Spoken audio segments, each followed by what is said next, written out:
Hello, my motherfucking peeps. What's up, yo? What's up, y'all?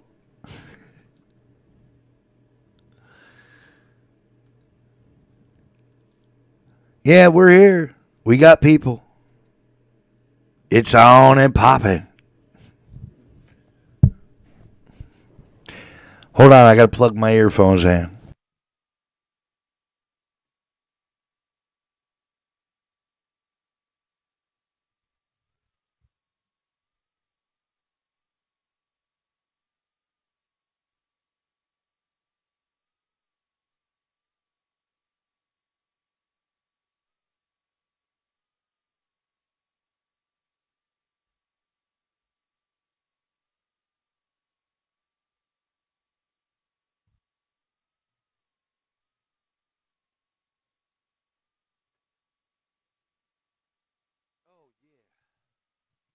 Oh, yeah, I got my phones on now. All right, let's go. Man, we got 4 likes. 4 likes? That's it? 3 watching, 4 likes? I don't know. Let's get this shit on the road. Maybe more people will come. Maybe we'll see more of our folks. What's up, Southern Belle? Good to see you. Claude, welcome out.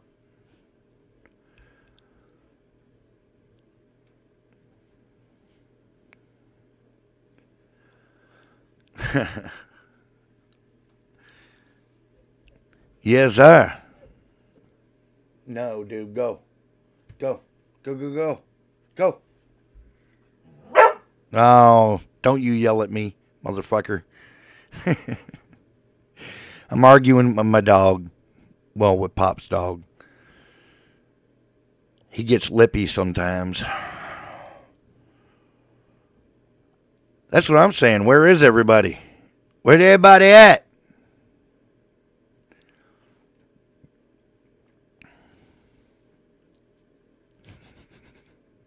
He might. He might indeed. He makes a persuasive argument. I got to give him that. Let me out or I'll pee on your carpet.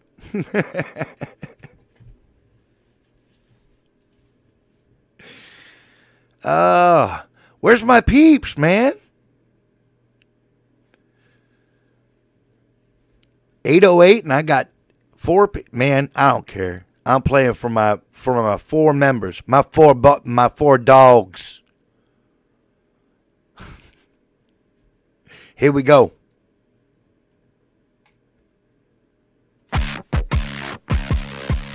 Get ready to hear the truth about America on a show that's not immune to the facts with your host, Dan Bongino. All right, welcome to the Dan Bongino Show. Producer Joe, how are you today? I'm doing well from freezing Maryland. Yes, I'm doing well. No, you're not. You're freezing, number one, and we had a train wreck technical disaster before the show. So don't lie to the audience. Joe is doing terrible right now, but he's faking it really good. But now we're doing okay. We cleaned up that mess. We had a technical disaster before the show. All right, folks, let me get right to it. Today's show brought to you by our buddies at Simply Safe. So here's a timely stat for you. Almost half of us make a New Year's resolution every single year. We've all made them, and most of us probably break them or are going to break them. Happens to the best of us, right? But one resolution we're sticking to this year, keeping your home and family safe. That's why I recommend Simply Safe Home Security. Home security matters. It was my line of work, security, where I was before as a Secret Service agent. Simply Safe is 24/7 home security with no contracts or catches, portable, easy to use, very simple. That's why it's called Simply Safe. They believe the safest place on earth should be your own home so you feel protected.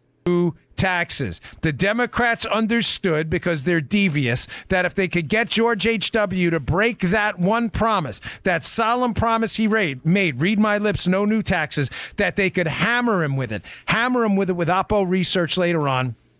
And what happened? They wound up making him a one-term president, George H.W. Bush, God rest the man's soul. That's what they did. They understood that promise mattered. They understand that another promise matters to Trump now. 3 new words, Joe, that they need that promise. What are those 3 words? Build that wall. That wall. Yes. Those 3 words need to disappear like an Alka-Seltzer tablet in water, and the Democrats know that. They will not cave on this wall right now, and they are trying to break Trump. That's what this is about. This is not about immigration anymore. It is about breaking Trump and breaking his connection to his base. And every Democrat out there understands that right now. Now, we cannot separate from the president. You need to call the White House, call the Capitol Hill switchboard. You need to let them know you are behind the president on this fully, and you understand what this fight is really about. The only thing that's going to break the Democrats right now is public pressure. They are waiting for a crisis to blame it on Donald Trump, to get him to cave on the build the wall promise, and then they're going to use it against him in 2020. Make absolutely no mistake. Let me throw a third thing in there this is about, Joe, which we've already brought up before. Forgive me for repeating myself, but it's important here. The reason this is not about immigration, number one, it's about breaking that promise, number two, is because number three is critical. They need to build public pressure for impeachment, and they can't build public pressure for impeachment while Donald Trump's popularity hovers in the mid-40s. It's not possible. They need to fracture your relationship with Donald Trump so that his base starts to dissolve away. Just disappears like a water into steam on a stove. They need to make sure they break that connection, that they crack him into 35% approval. Then they will move to impeach. This is not about any longer immigration or a wall. It is about a broken promise that they're hoping Trump breaks, that they can then use to fracture his support with the base, that they will then use to move toward impeachment, or at a minimum, Joe, a massive political victory in 2020, make no mistake. Mm-hmm. All right, I have a really stacked show today, folks, so I want to get right to this information. Let me just talk briefly again about the Covington kids, these Christian school children who were at the pro-life rally in Washington, D.C., who were confronted by the Native American gentleman, Nathan Phillips. The story went viral. Many of you saw it.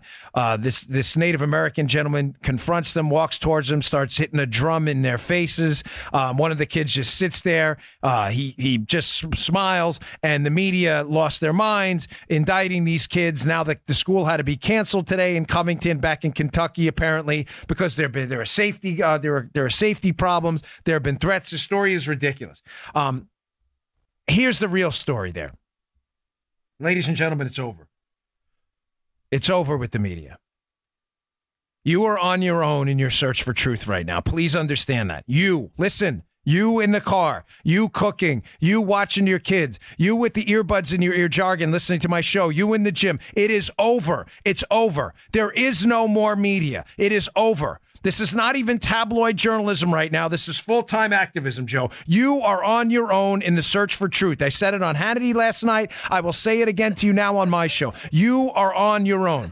Relying on the media any longer in your search for truth, facts, and data points on which you can make a decision about everyday events in your life and how to interpret them. Relying on the media is a fool's errand. Well, what do we do, Dan? I don't know. I don't have good answers for you. I can tell you you'll get the honest truth at a lot of conservative outlets that actually care about the truth, liberty, freedom, and the integrity of the business. But relying on ABC, NBC, CBS, MSNBC, CNN, relying on these outlets right now for facts and data to interpret the events in the real world is a fool's errand, and you are setting yourself up for failure. This new standard right now, ladies and gentlemen, in the media, if true, this could be devastating, is not journalism.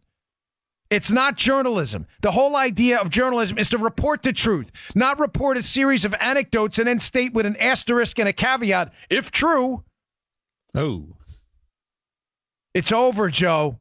It's over. The media journalism is dead. Bury it. I'm warning you now. You have been exposed to a litany of fake news stories, major bombshells that turned out to be phony dud firecrackers. Over and over. The Deutsche Bank story with Donald Trump's bank records, the WikiLeaks story with Don Trump Jr., the Mike Flynn story that he was ordered to contact the Russians when Trump was a candidate. All false. Should we go on? The Nikki Haley drape story. She put $50,000 drapes in her house. It wasn't even her. It happened in the Obama administration. The McClatchy story about Cohen in Prague. The BuzzFeed story. The Covington kids story.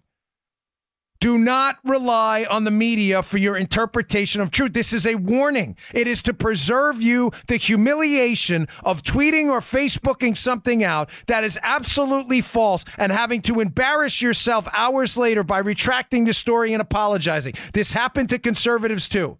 It is over. Journalism is dead. The new journalism standard is if true, which you should immediately follow, but if credible, they're not credible. Let me suggest you remember my friend Nikita. His famous quote, "We shall bury you from within." Do not forget they're doing this, a darn friend. good job, Joe. The Pravda You of see our where I'm era going with this, don't you? here. Of course, because you know what's next in the show. All right, dude. listen, I don't usually do this. I usually space out the reads in the show, but I have some really devastating information here I want to get out.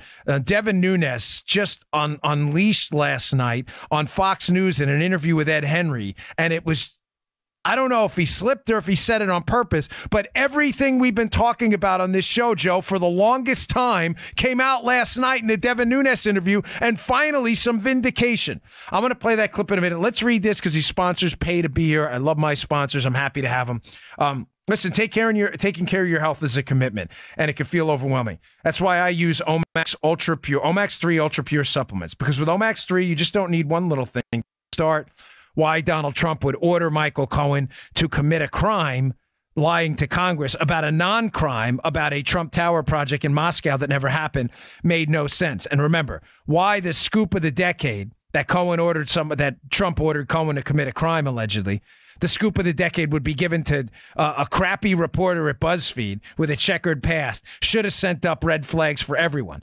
But, of course, the media ran with the story because they hate Trump. So Nunes was on to comment about it, Joe, but Nunes goes off track a little bit. I don't know if Devin Nunes, who is a Republican congressman from California who has done an absolutely marvelous job unearthing all the deep, dark secrets of the Spygate scandal, I don't know if Nunes, Joe, feels a little liberated now that the Democrats are in charge and he's no longer the chairman of the committee, but he's the ranking member now.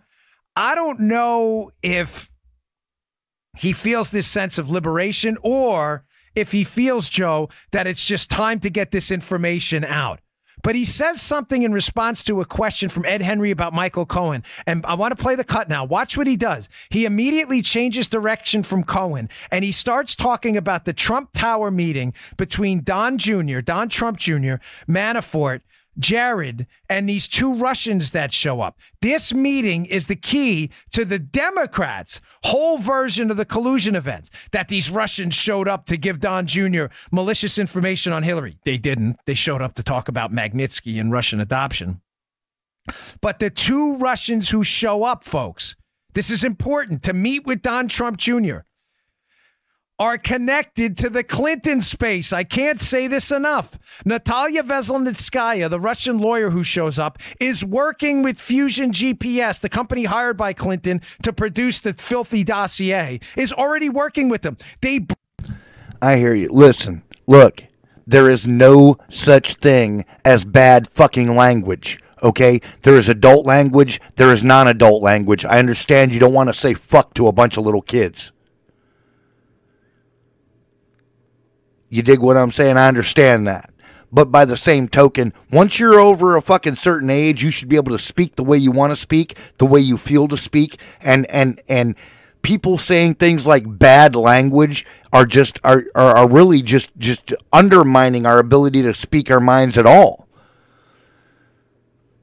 You know, if somebody like me gets on TV and I say, fuck the fucking liberal piece of shit motherfuckers, and then I lose half my fucking audience because the motherfuckers are offended by the language I use. Are you fucking kidding me? What are we, 12?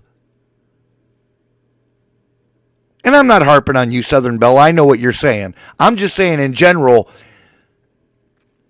this is fucking ridiculous. There is no fucking bad language. There is no such thing as bad language. Language is communication.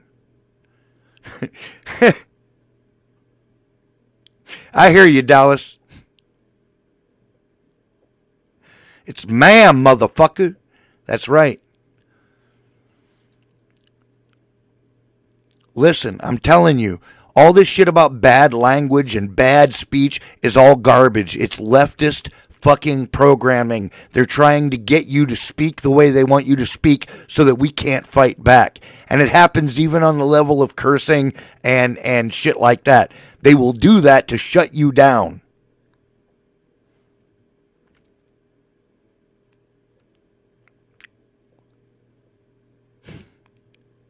I don't care. Say nigger. I look, and there's white niggers just as well as there's black niggers because I've met them, believe me.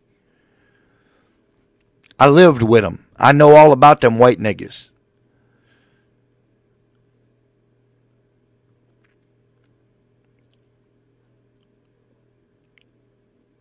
You cannot shut down my language. You cannot shut down my fucking speech because I don't fucking talk the way you want me to talk. You can't shut me down because you don't like the way I present my fucking points. Fuck you. And I truly mean that. Fuck you.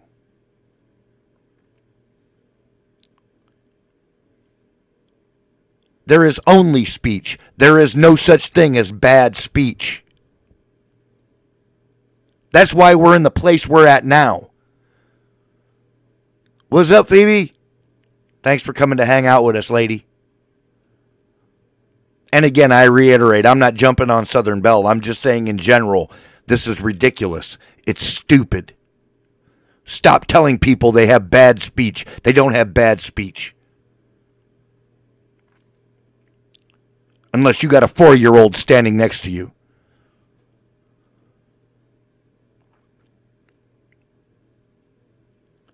If you got a 4-year-old standing next to you, I can understand if you're a little upset or if you're a little embarrassed by the fact that I say fuck. There is no bad speech. There is only speech. And this is a change that has to start right here on our level, with us people. You're never going to convince me that my ideas are fucking irrelevant because I say fuck.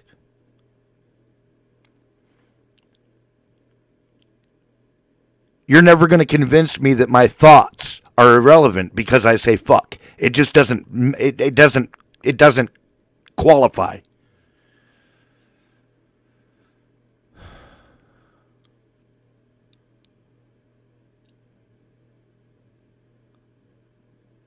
It irritates me. I hear people a lot say that like oh, it's bad language. It's not bad language.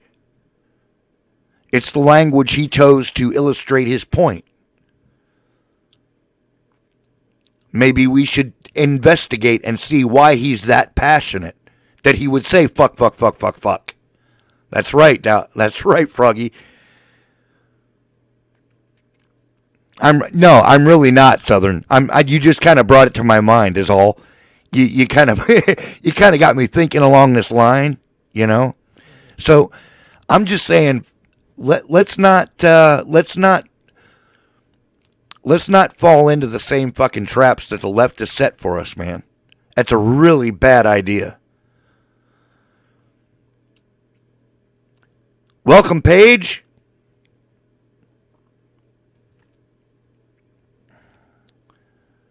Glad to see you. New face on the screen. How you doing?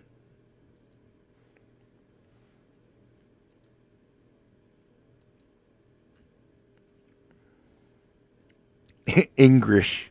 Yeah, man.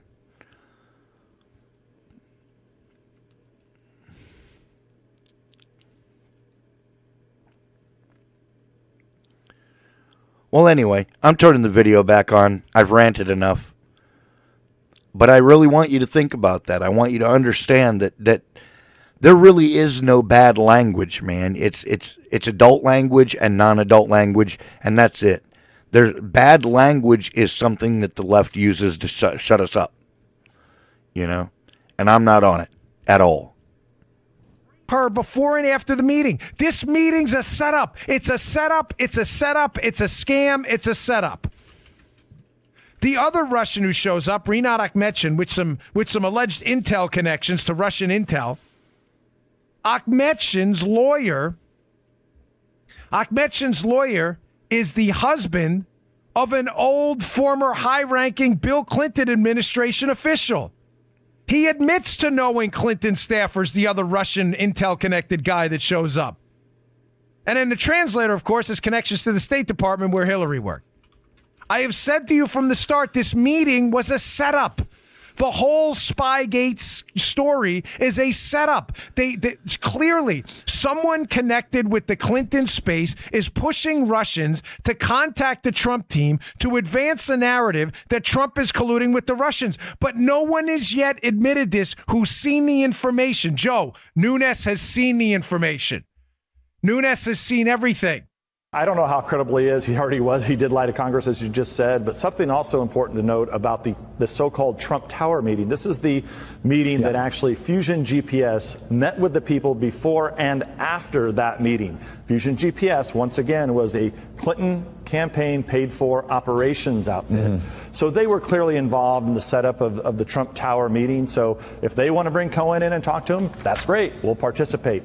But likely, if you really want to get to the truth behind the Trump Tower meeting, Fusion GPS and the Clinton campaign are all over it, probably behind it. Did you hear that? Did you hear what he admitted there at the end? He finally says that he believes Hillary Clinton's team was behind the setup at Trump Tower. Folks, we've been saying this forever. Read my book. Read Spygate. Please read it. Folks, in the book, it's clear as day. We lay out the most detailed case yet that this Trump Tower meeting was a setup from the start. The Trump team was framed. And Nunes last night just comes out with that. I can't believe more people didn't catch on to this. Joe, we've only been saying this for what now? 7 months? That At it's least. right? Probably more than that. 8 months, 9. I don't even remember when episode 628 was anymore. When we first came across this idea that this whole operation was a setup. That all of these people who keep intersecting with the Trump orbit, alleged to have ties to Russia, really have ties to Democrats, the administration, and intel sources working on behalf of U.S. intel and with U.S. intel to set up the Trump team. Ladies and gentlemen, it's clear as day. Now, more than ever, the book is critical. Please read it. I can't emphasize this enough. We lay this scam out. I believe there are going to be two. I have down here in my notes. Nunes gives up the cookies. There are two big reveals coming. With the declassification of the FISA warrant, the declassification of the FBI emails, and other things. There are two huge reveals coming. Reveal number one is what Nunes just said, that the Clinton operation likely had significant input into the meeting into Trump Tower. In other words, it was a setup. Nunes even says it in the cut, Joe. Fusion GPS, hired by Hillary, briefed the Russian lawyer both before and after the Trump Tower meeting. You think that's a big coincidence? The same company working to set up the Trump team with fake information? Number one, the Clinton setup will at some point be revealed that this whole collusion scam was really a big frame job. Second, I believe what's coming soon is the extensive coordination with foreign intel and senior leaders of our intel and law enforcement community in the FBI. I believe the level of detail, Joe, and the interconnected webs and how intimately involved higher-ups in our IC and law enforcement community were with foreign intelligence sources, using them to gather information on the Trump team, knowing, Joe, they couldn't do it at home. Why? Because we have this thing called the Constitution. Yeah. We're unmasking and searching of the database for the Trump team, the NSA database, or what I always refer to as Plan A, where it wasn't getting them where they needed to be on this fake Russian collusion narrative. What did they do? They just went to foreign intel partners, and they asked them to do the dirty work for them. It's now clear this was a setup. That Nunes cut is absolutely devastating. Nunes knows the whole story. Okay, I want to get to something else. That's why I did the reads in the front of the show, because I want to be able to roll with this show, because Jeff Carlson has another piece out in the Epic Times I have in the show notes today that I strongly encourage you to read. It's kind of an addendum to yesterday's article I had in there, but it's fantastic. Ladies and gentlemen, if you don't believe this was a setup, read this piece. I'm going to explain it and translate for you, and it's going to hammer you in the head like a Louisville slugger to your side. You're going to be like, how did I miss this? This was a setup from the start. It was an operation by the Clintons, the Obamas, and the compliant people in the law enforcement and IC community to start a fake narrative that had nothing to it at all, that Trump colluded with the Russians. There's a reason they went with that narrative. And the reason they went with that narrative, Joe, is that movie script had already been written. Yep. Think about it, Joe. Yeah. Why not? If the story's going to be fake, if I'm going to make up a story, follow me, folks, about Joe Armacost as a presidential candidate, colluding with someone to win an election, why pick the Russians, Joe? Why not pick the Chinese? Why not, why not pick the Vietnamese? Why not pick North Korea? Why not pick another, a dastardly enemy of the United States, a country? Why not pick the Iranians? Well, we know why Obama wouldn't pick the Iranians, but I'm talking about why, right? I'm talking about why other folks would. Why did they pick the Russians? Folks, because the Russian narrative had already been written about Soviet and ex-Soviet and Russian influence in the United States. Oh, you doubt me? You doubt me? Big mistake. Don't doubt me on this. Let me read this title to you again. April 17, 2007. Article in the Wall Street Journal. Listen to me. It's subscriber only. But I put the article in the show notes today, all the way at the end. If you can read it, great. If you have a subscription, great. If not, I just want you you'll get to the title and like one paragraph and it'll stop. I just want you to screen cap the title because this article is critical for you to read. It is a 2007 piece about the Russian collusion narrative that was already written by who, Joe? Glenn R. Simpson of Fusion GPS and Mary Jacoby, his wife. Now, Simpson was with the Wall Street Journal back then. But he already had the movie script written. Title, How Lobbyists Help Ex-Soviets Woo Washington. The article is about ex-Soviets and Russians attempting to influence Washington lawmakers. The movie script had already been written. Ladies and gentlemen, the same players are in this 2007 piece who appear in the Russian collusion narrative. Manafort, Deripaska, Dmitrio Firtash. People all in my Spygate book. Print this article out, read the book, and compare the two. This story is already written. Joe, do you understand where I'm going with this? They didn't say Trump colluded with China because they already had a movie script written on Russia. Why start a new movie script? Right. It reminds me of Red Dawn. Remember the original Red Dawn? Wolverines! Remember that? Everybody loved that movie. They did a remake, which was the worst thing in human history, but the original with Patrick Swayze and C. Thomas Howell is really good. Red Dawn. And who's in the original Red Dawn, Joe? The Russians. The Russians invade America. They did a remake. The remake was awful. They made it the North Koreans because the Chinese objected. It was originally the Chinese, and they made it the North Koreans. Yeah. They learned their lesson on that one. Yeah. They did. This is the remake. You're right. Here you go. Yeah, that's a great line. Glenn Simpson at Fusion GPS saw what happened with the Red Dawn remake, right, Joe? He's like, no, let's just stick with the Russians. Let's not do Trump colluded with the North Koreans. I already have this movie written. Why, Joe, why mess with greatness? I wrote this 2007 article. Now, you may think I'm lost here. You may say, well, Dan, you were talking about Jeff Carlson's piece at the Epic Times. Now you're talking about this Wall Street Journal piece. Oh, no. Oh, I'm not lost at all. I'm not lost one bit. I'm going to read to you a line in the Wall Street Journal piece. Remember, this is Red Dawn. This is the original Red Dawn, okay? 2007 article by Glenn Simpson about Russian collusion. Here's a line, a paragraph from that piece. Leonid Ryman, a powerful member of Russia's cabinet and a close ally of Putin, uses a Washington public relations consultant. Mr. Ryman is under federal investigation in the U.S. over money laundering and is locked in a high-stakes battle with Moscow conglomerate Alpha. for control of a Russian telecommunications empire. Alpha has paid Barber, Griffith, and Rogers, an influential lobbying firm co-founded by Mississippi Governor Haley Barbour, nearly $2 million in lobbying fees. Let me translate that for you.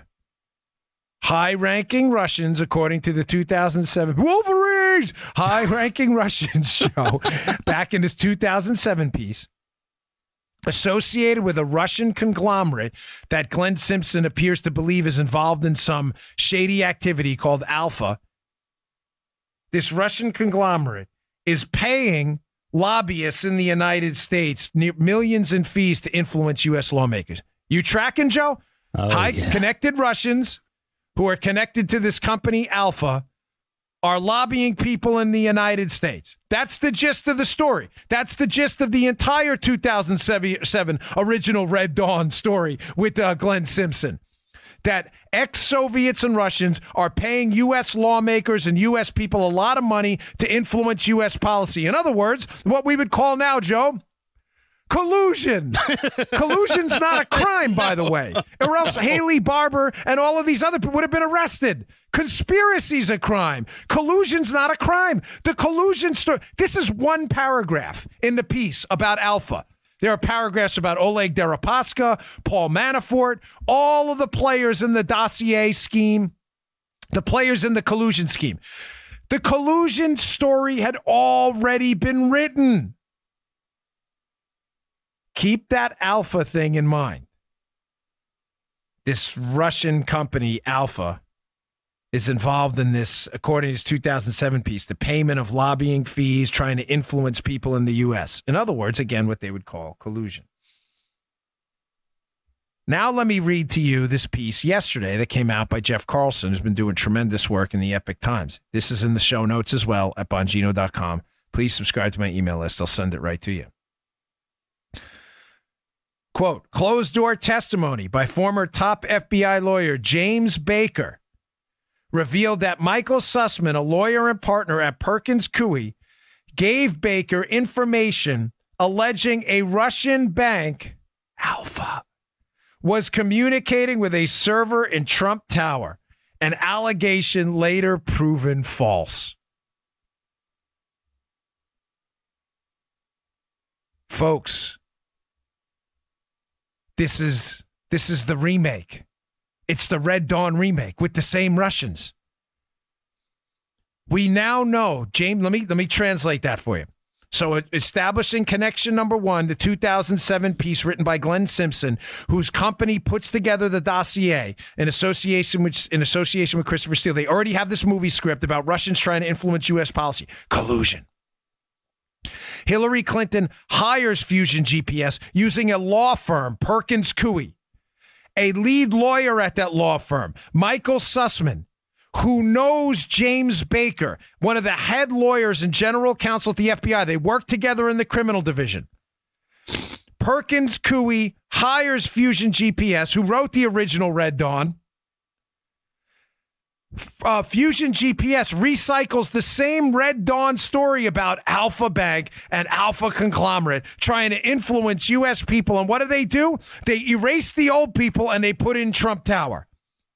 Their story now we know Baker, who pipelined it to the top of the FBI, got from Sussman at Perkins Coie, the law firm who hires Fusion GPS on behalf of Hillary Clinton. Why, Joe? Because, again, Hillary Clinton does not want to hire Fusion GPS directly. She wants to avoid the appearance that she's hiring someone to write a movie script. Right.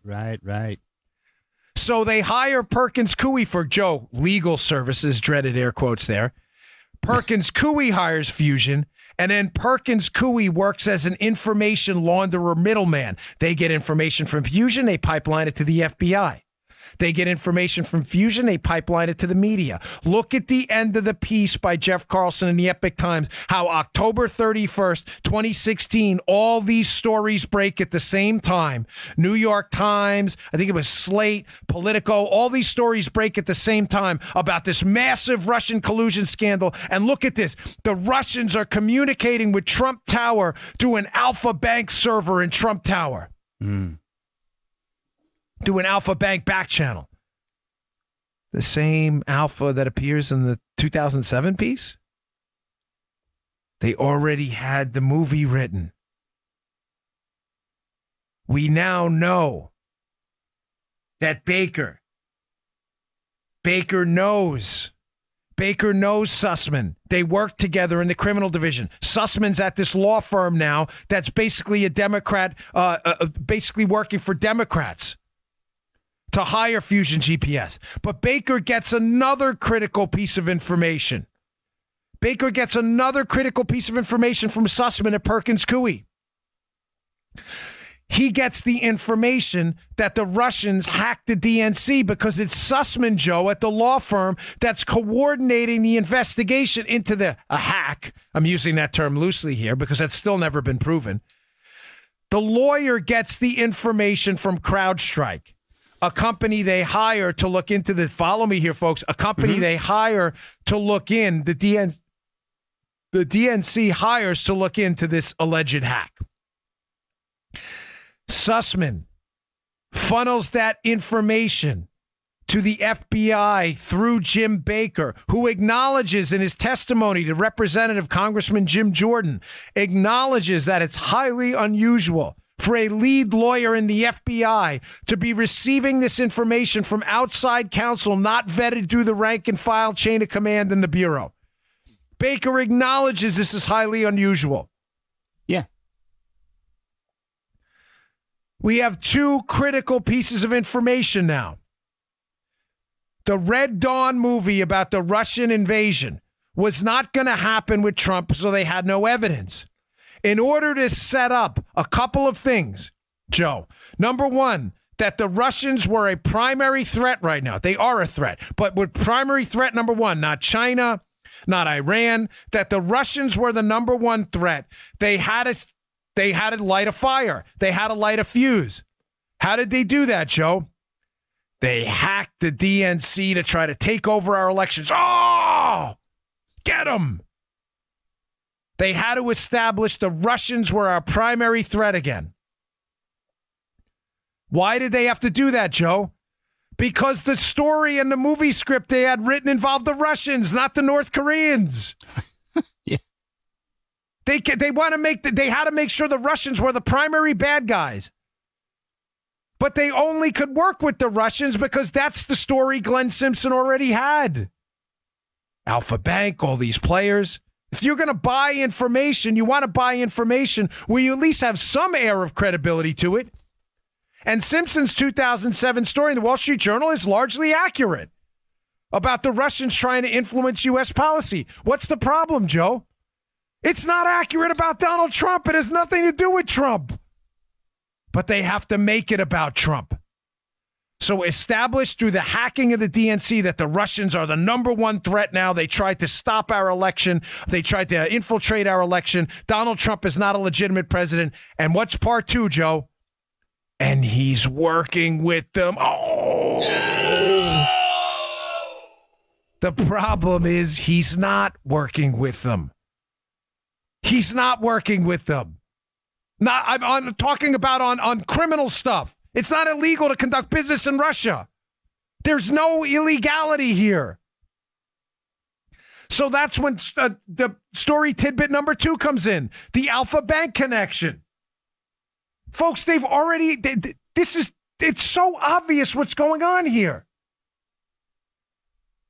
They need this connection to the Trump team that looks like a surreptitious back channel. The Trump team's communicating with the Russians about this election thing they're working on. They have the dossier on one hand that they're paying Christopher Steele, Fusion GPS, to gin up, that alleges that Michael Cohen went to Prague and alleged this transfer of information. But they also need to set up some form of like electronic communication, an electronic back channel. Why, Joe? Just because it sounds bad. Mm-hmm. So what do? They go back to the 2007 movie script about this awful Alpha Bank.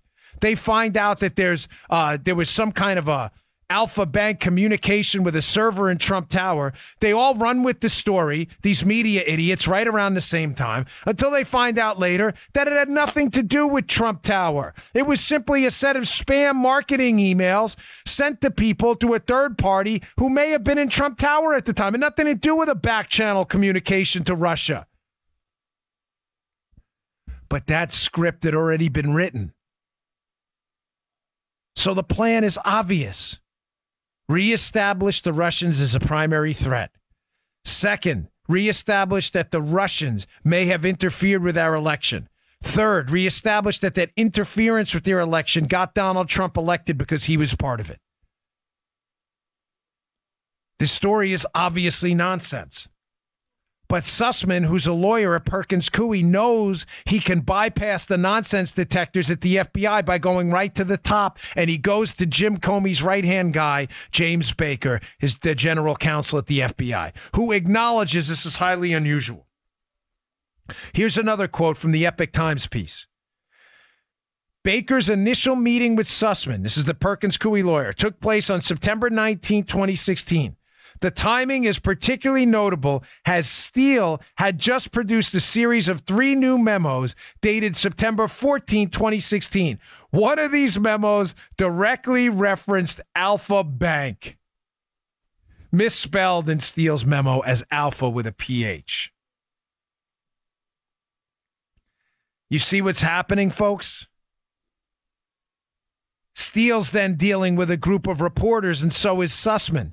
They're writing these phony dossiers about Alpha, leaking the information to reporters so that they can run back to the FBI, Sussman and others, using those using those reporters' stories about Alpha Bank. Oh, look, you see what I told you about Alpha Bank and the Trump Tower communication back channel? It must be true. Reporters are writing about it. They must have sources. It was all the same source, Fusion and Christopher Steele. It was just circular reporting. You see what they did, Joe? It's a lot of hocus pocus going on there, man. Big time hocus pocus. Big time. And Sussman knows Baker. They work together in DOJ in the criminal division. Yeah. These people all know each other. This swamp is very real. So just to backtrack a bit, because I want to get to another story, and I want to just make sure you understand what happened here. This was a setup from the start. The Trump Tower meeting was clearly a setup with deep connections to the Clinton sphere and the Clinton space.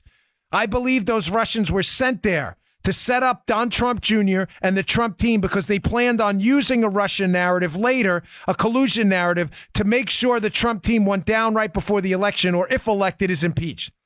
Why did they need a collusion narrative? Because, Joe, they already had the movie script. Simpson already wrote this story.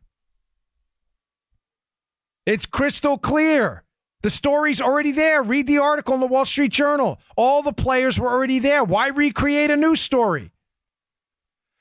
But to make sure they could tie Trump to a Russian collusion story that had been written in 2007 before Trump was even in politics, they had to create a connection to Trump.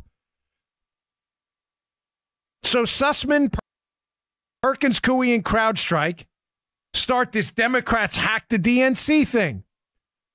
Christopher Steele writes a dossier. Well, they hacked the DNC, and then Trump and Michael Cohen helped coordinate it by going to Prague and getting the emails. They then tie them to Russia through this Alpha Bank back channel of servers in Trump Tower. That Alpha Bank in Russia that already appeared in the 2007 article is communicating with someone in Trump Tower. This is the back channel they're using to exchange this information. It was not true. The story's been entirely debunked. It was nothing but a bunch of spam emails to a server that had nothing to do with the Trump people at Trump Tower. They had to create the connection to Trump. They had to delete out some of the players in the past and insert new players now. Delete Haley Barbour from the 2007 piece, insert the Trump team. It served 2 purposes. He colluded with Russia. Russia's our new enemy. That's number 1, make Trump look bad. But secondly, make it look like the election was illegitimate. Conveniently, at the same time, one of Hillary Clinton's higher-up staffers, Joe, tweets out what? tweets out that this is damning evidence, talking about the Alpha Bank story communicating with Trump Tower. Right around the same time, Sussman's alleged to be leaking to the media about the Alpha Bank story and the components of the dossier. Also around the same time, Christopher Steele is about to be fired from the FBI for leaking to the media himself. Now do you understand why I brought up the It's Over story first before I got to this about the media?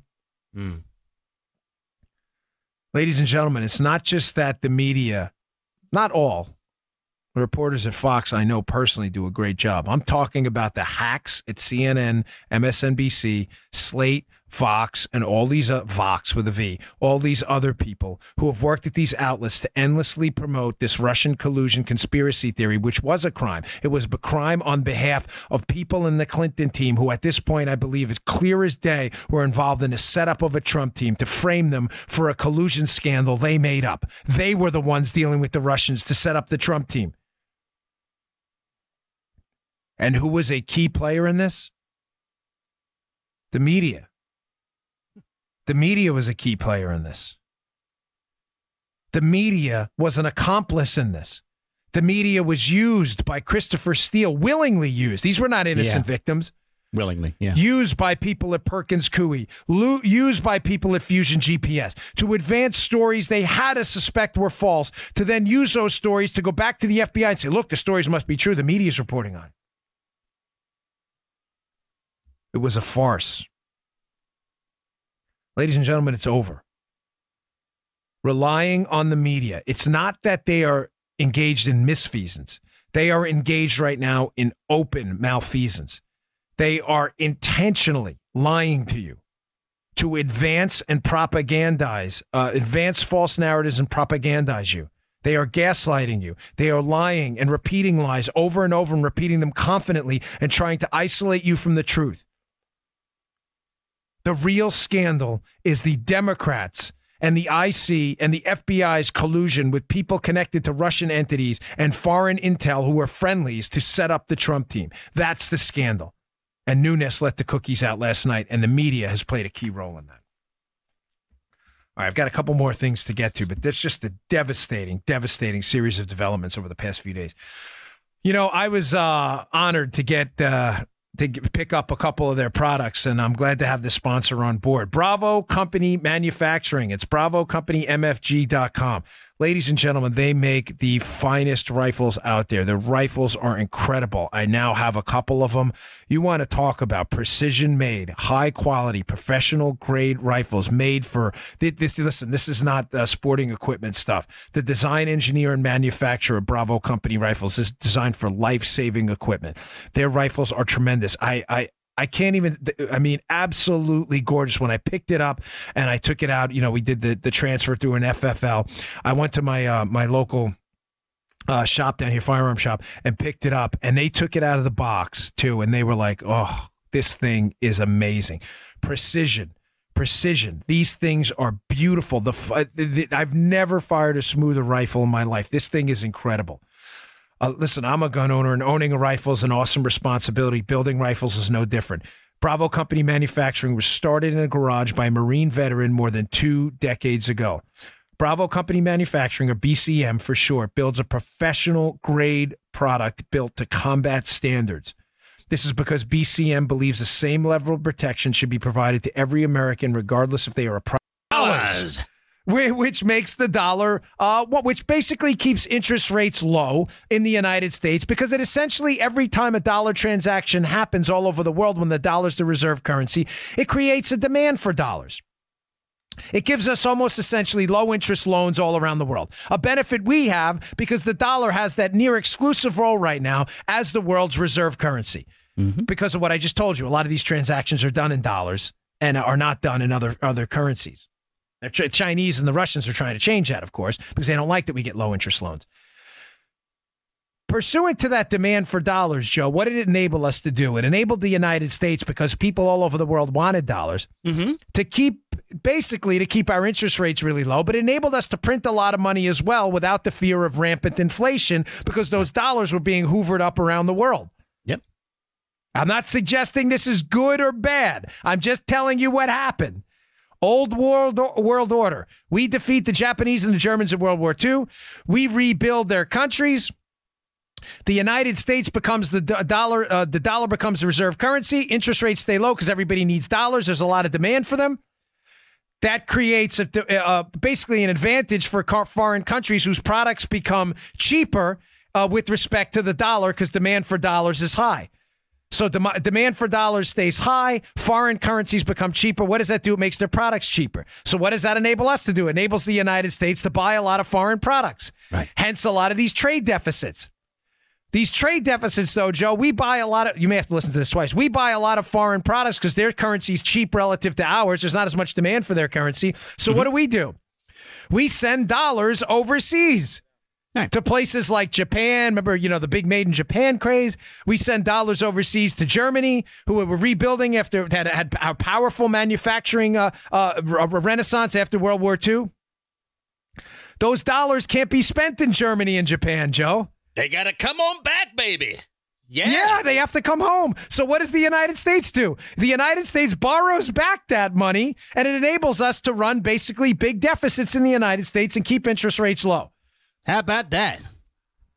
In exchange for that, again, I'm not suggesting I'm not making a moral judgment on it. I'm just giving you the pure economic timeline of it. Mm-hmm. In exchange for buying massive amounts of their products and them lending us back our own money, which we're buying cheaply from them, we engage in this global security arrangement. We rebuild Germany. We assist in a nuclear umbrella with Japan and other countries and friendlies, and we become the de facto world policeman, a position I don't agree with. But that was what's happened, which enabled us, this largesse of the United States being the dollar the reserve currency for around the world. It enabled us to run massive deficits because we're buying a lot of people's stuff super cheap, and they're lending the money back to us to finance this global police force. This old order was the way things were before the emergence of China. What was the problem with China, Joe? China had a big beef with us. China was not a free market like Japan and Germany. China decided to enter the world market under some, air quotes, reformed communism. It's a socialist country. China didn't want to play fair. China wants to hollow out people's manufacturing bases, steal their technology, and engage in global adventurism with its military. This is not what happened with the Japanese and the Germans after World War II. This agreement's been fit. In other words, where the Chinese may be lending us back the money, but they're doing it more to control our economy and our old interest rates and control and to build out their own military on the super cheap. Right. Mm-hmm. By building their own manufacturing base. You get it, Joe? It's a fascinating story. The article, unfortunately, subscription only in the Wall Street Journal, but it's a good one. But that's it in essence, that the old world order, excuse me, I don't mean that in a conspiratorial kind of way, was never going to work with the Chinese because unlike the Japanese and the Germans, they're not interested in playing friendly with us. We're shuttling U.S. dollars overseas to a country building out its own manufacturing base to build a military and to steal our industrial secrets. Interesting. All right, let me get to this last story. It's important. Joe, you have that cut of Alexandria Ocasio-Cortez. She is at this rally yesterday. I shouldn't say it's an event for an MLK event, but she's on stage and she's asked the question about the economy and the role of billionaires and money. And her answer is so absurd. I'm going to focus on two quick parts. I hate playing plugs of this, but Alexandria Ocasio-Cortez, is if her ideas are allowed to fester, folks, we're in a lot of trouble and they have to be combated. So play that cut by AOC. Do we live in a moral world that allows for billionaires? Is that a moral outcome in and of itself? No, it's not. It's not. And it's not. And I think it's important to say that I don't think that necessarily means that all billionaires are immoral. It is not to say that someone like Bill Gates, for example, or Warren Buffett are immoral people. I do not believe that. But I believe that he kicks his dog. Right. Like that. I'm not saying that. But I do think a system that allows billionaires to exist when there are parts of Alabama where people are still getting ringworm because they don't have access to public health is wrong.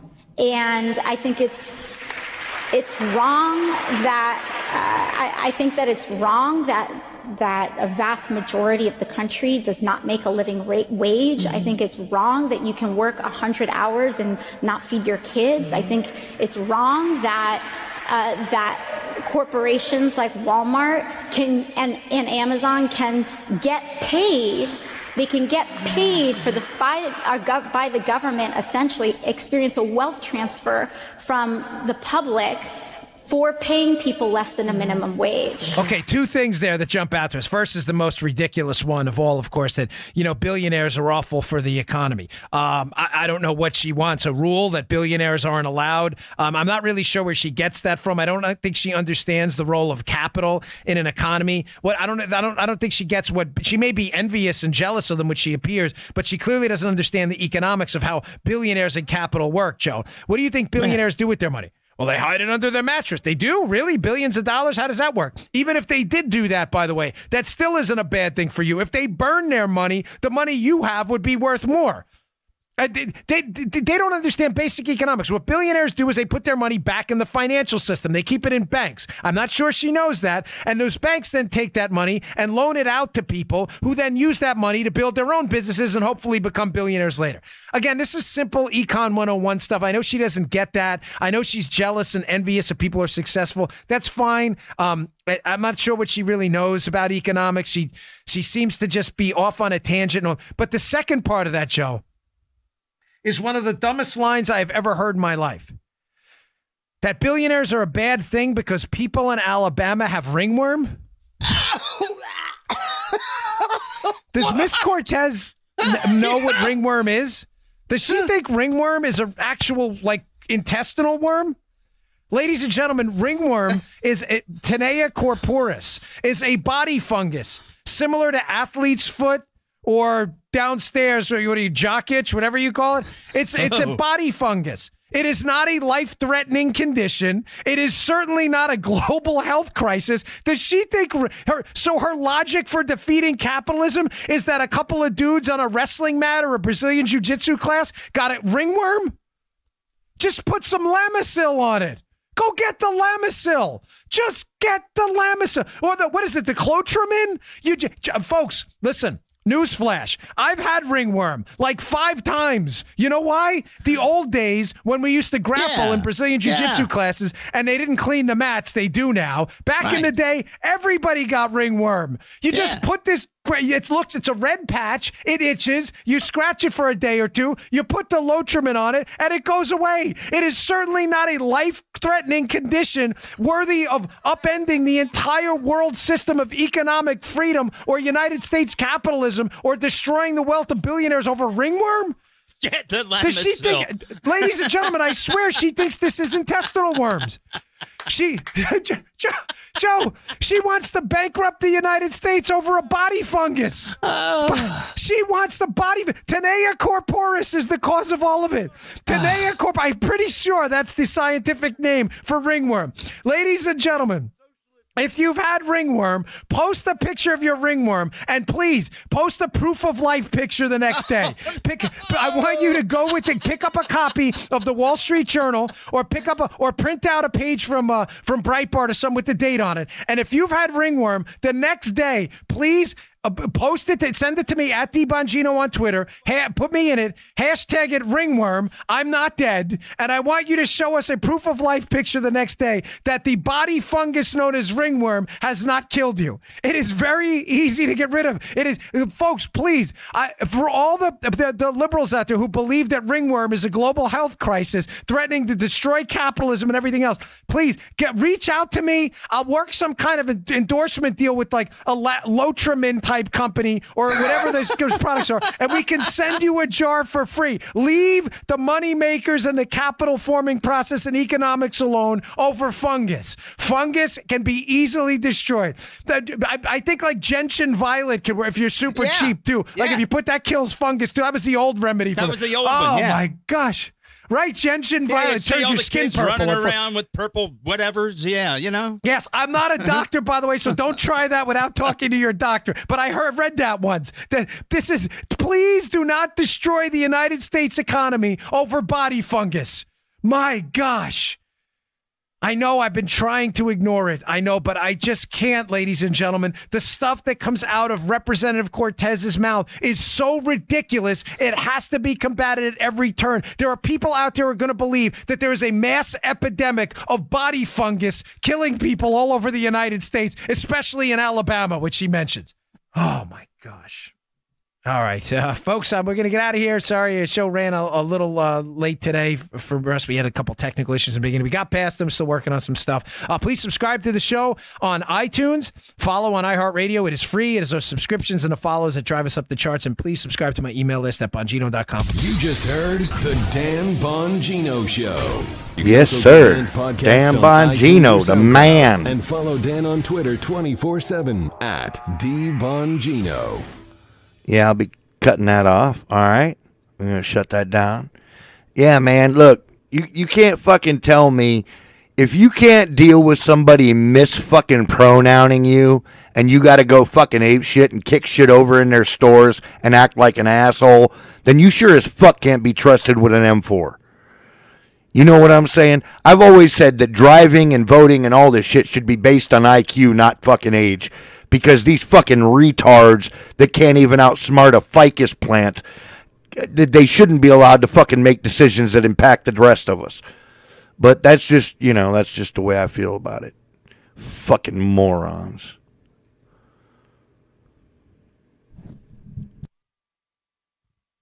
I really detest stupid, in case you didn't know. The Democrat Party is, what their tactics are, what their objective is. And therefore don't seem to be even engaged in the concept of beating them, of defeating them, of stopping them, of beating them back. Despite all of the evidence over, I don't know how many years that have led into decades, we still apparently have people continue to hold out hope that they're reasonable, that they're honest, that they can be approached as reasonable people when they can't be. So now I understand the White House saying Pelosi won't chat. I mean, there's a PR reason for doing this, and I'm glad they did. Don't misunderstand. But the idea that anybody expects Pelosi to be reasonable here is absurd. And the idea that anybody thinks there's a deal to be made here by being reasonable, by according them respect, is absurd. According them, we're dealing with a bunch of bullies here no matter where we go. No matter what we see, we're dealing with a bunch of bullies. Greetings, my friends. It's great to have you back. Rush Limbaugh behind the one and only golden EIB microphone. 3 hours, broadcast excellence straight ahead. Telephone number 800-282-2882. Email address lrushbaugh@eibnet.us. I want to ask you to imagine some things along with me, if you will. Imagine if Catholicism and Christianity were treated with the same respect as Islam in the drive-by media and in social media. Imagine if Make America Great Again hats were treated with the same respect as hijabs. Imagine if threats against conservatives were treated with the same concern as threats against homosexuals. But no, instead, Twitter, which is the cesspool and the sewer that keeps all of this destructive drivel and crap alive and blossoming, Twitter is refusing to delete the numerous calls for violence against the Covington Catholic students. There are countless calls for violence that Twitter will not pull down. They are still there. They're still being posted. Twitter has pulled down the original post that got all of this started, but they will not pull down any of the numerous calls for violence against the Covington Catholic teenagers, the children. Imagine if the left's concern for the children was actually genuine, which of course it isn't. Twitter is also refusing to suspend the accounts of those making the threats. Meanwhile, the Covington Catholic High School has had to close today for security reasons. And guess what? Nathan Phillips' little American Indian movement have canceled their protest at the school.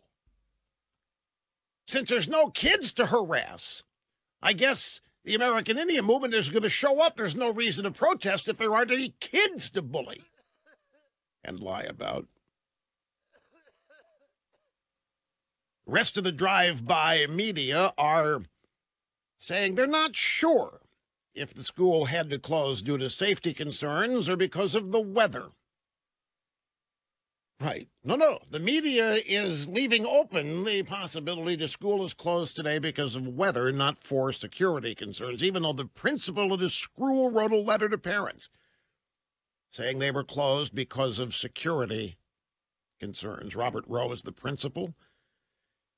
The letter that he sent to the parents reads, after meeting with local authorities, we've made the decision to cancel school and be closed today in order to ensure the safety of our students, faculty, and staff. All activities on campus will be canceled for the entire day and evening. So the left wins here, lying and making up an entire scenario advanced by the drive-by media, knee-jerk agreed to by people who should have known better, who are today themselves apologizing for their knee-jerk behavior. Parents, faculty, and staff are not to be on campus for any reason because the threat of violence is too real. Principal's letter says, please continue to keep the Covington Catholic community in your prayers. One of the concerns was due to the fact that some Indians had planned to hold a protest at the Hass School. Their protest has since been moved to outside the diocese of Covington as a safety precaution. And, well, I can't because there's no kids to bully, is why. Now, I want you to imagine something else. I want you to imagine if Barack Hussein O had been president and this took place. As bad as it has been, it would have been 10 times worse. Do you know who would be at the White House today? Nathan Phillips, the frail Indian leader banging on his war drum in the face of that teenager. Nathan Phillips would be at the White House today being honored for courage and bravery, and he would be held up as a role model for all of America to follow. That's what would be going on today. If Barack Obama were president, and I'm mentioning all this as a reminder of why it's so damn fortunate for everybody that Hillary Clinton was not, because if she was president, the same thing would be happening. Nathan Phillips and maybe even some of the black Israelites that were really the instigators, maybe they would be at the White House too. As the heroes, as the people concerned with civil rights and human rights and climate change and whatever the hell else they could throw in the bag. And from the White House, we would be getting continued condemnation of the teenagers, of Covington Hass School and Catholicism and white privilege. This is not happening today because Donald Trump defeated Hillary Clinton. I just want you to imagine how much worse it could be, and I want you to keep in mind what the stakes here are. Hands up, don't shoot. Anybody remember that? That was a total fraud. Can I remind you of the roots of hands up, don't shoot? I don't want people to forget these things. A young black man in Ferguson, Missouri, was supposedly, after robbing a convenience store, walking down the street on a beautiful Saturday afternoon, contemplating his first year at college, when all of a sudden an evil white cop drove up and told him to get out of the street and to get on the sidewalk. And the young man was so engrossed in his future college life that he didn't immediately obey. And so the evil white cop just pulled out a gun and shot the innocent young black student contemplating his first year at college. None of this was true. He had indeed robbed a convenience store. He was stopped by the cops for a host of legitimate reasons and attempted to take the gun away from the cop. That became hands up, don't shoot. That became an orchestrated lie and fraud that resulted in who knows how much tumult and chaos throughout Ferguson, Missouri, throughout the St. Louis and the state of Missouri legal system. And it was all made up. And then that led to protests with protesters from Oakland and Baltimore and all over the country showing up, destroying businesses, neighborhoods, threatening people, all on the basis of a lie. Even St. Louis Rams football players were running on the field during pregame introductions, showing solidarity with the hands up, don't shoot movement. And just like this that happened in Washington on Saturday, it was all made up. It was all a fraud. And guess who was there promoting both of them? The American journalism community, otherwise known as the drive-by or mainstream media.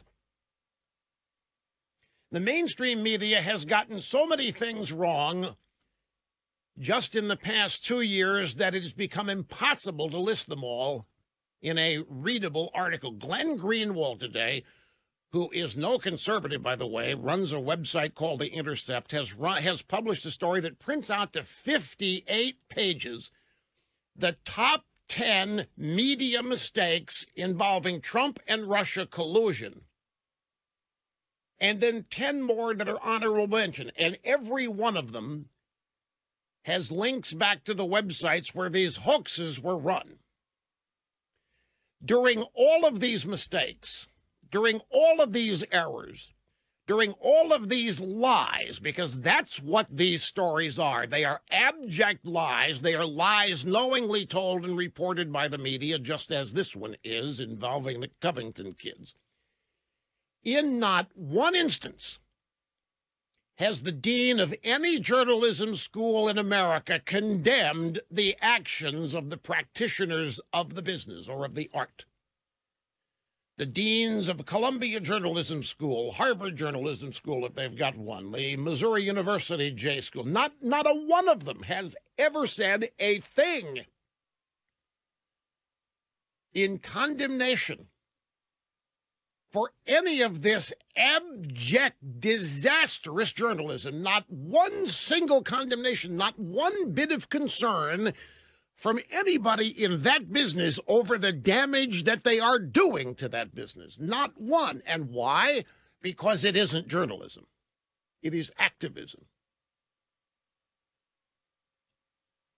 It is no longer the media that's the adjunct of the Democrat Party. It's the exact opposite. The Democrat Party is the adjunct of the media.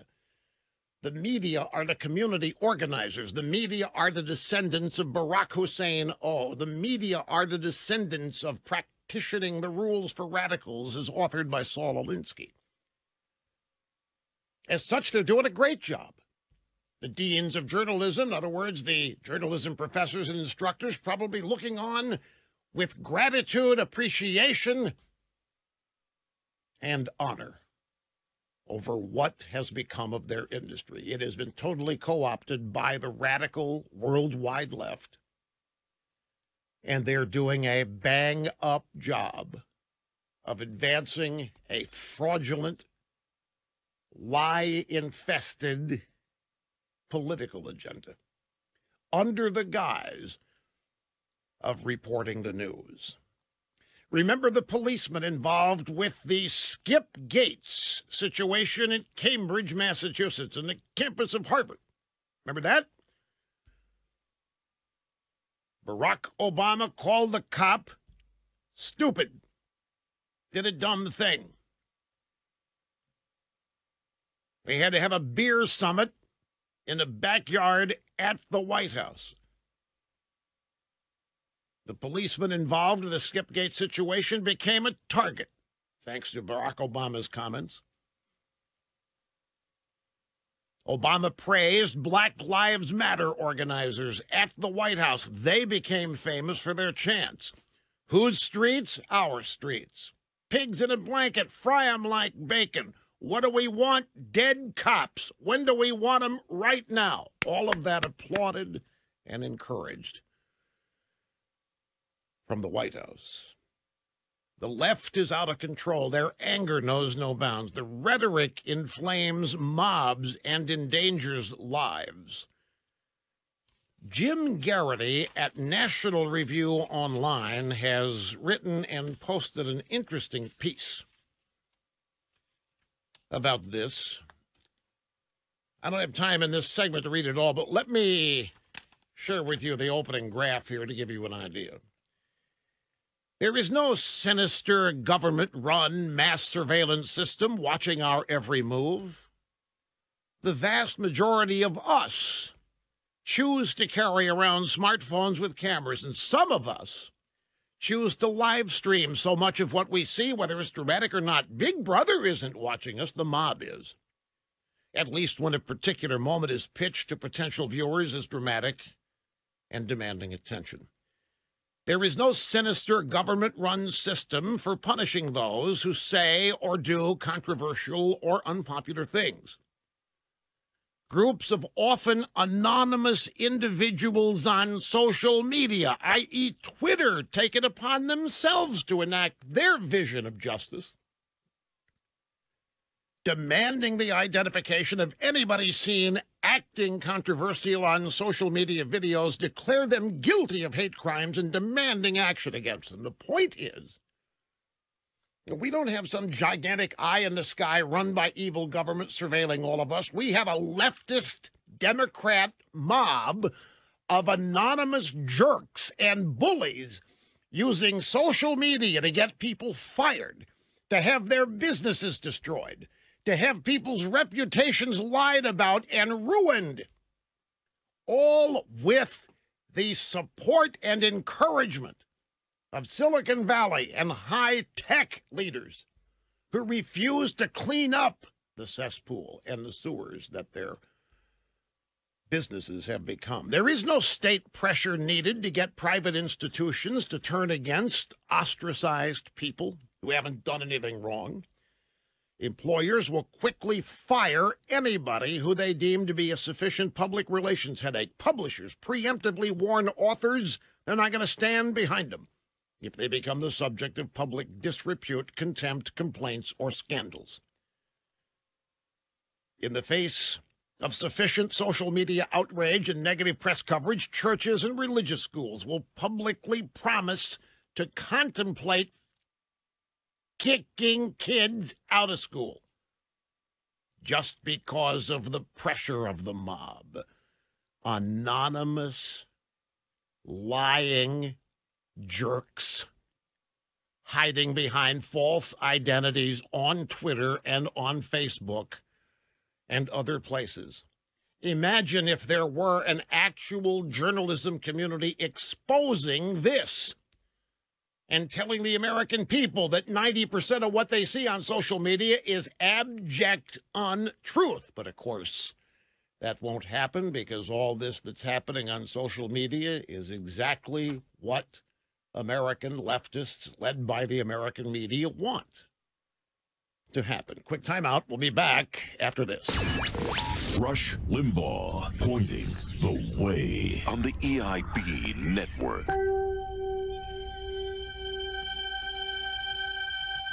There is no state-run system for collective punishment. There is instead a bunch of idiots, a bunch of bullies, a bunch of lying, anonymous bullies calling for all colleges now to express skepticism about any applicant from Covington Catholic High School. Universities around the country are being pressured not to admit any graduates from Covington High School because it's a birthplace, it's a breeding ground for racism, white privilege, and hatred. And what do? What do they do about it? The only way this is going to, well, it's not the only way it's going to end. The important thing is no hostile foreign power had to invade to impose all of this crap on our country. No sinister cabal took control of the reins of our government, although they tried and still are. Nobody tore up the Constitution. Instead, groups of people nobody ever heard of and still don't know who they are, and individually a bunch of people in pajamas that have zilch power whatsoever have ended up imposing a new system of mob tyranny via social media on the American people. Views expressed by the hosts of this program documented to be almost always right 99.8% of the time. A marvel considering this program is performed each day with half my brain tied behind my back. Just to make it fair, you know, I want to turn back to the BuzzFeed bombshell story for a second. Came out last week. So I was just watching something on Fox News. They've got this all-girl chat show. I'm sorry, all-women chat show. I don't mean to be. I know women don't want to be called girls, but they're talking about the BuzzFeed thing, and they're praising themselves. Well, one of them was the leftist on the panel is praising themselves for having the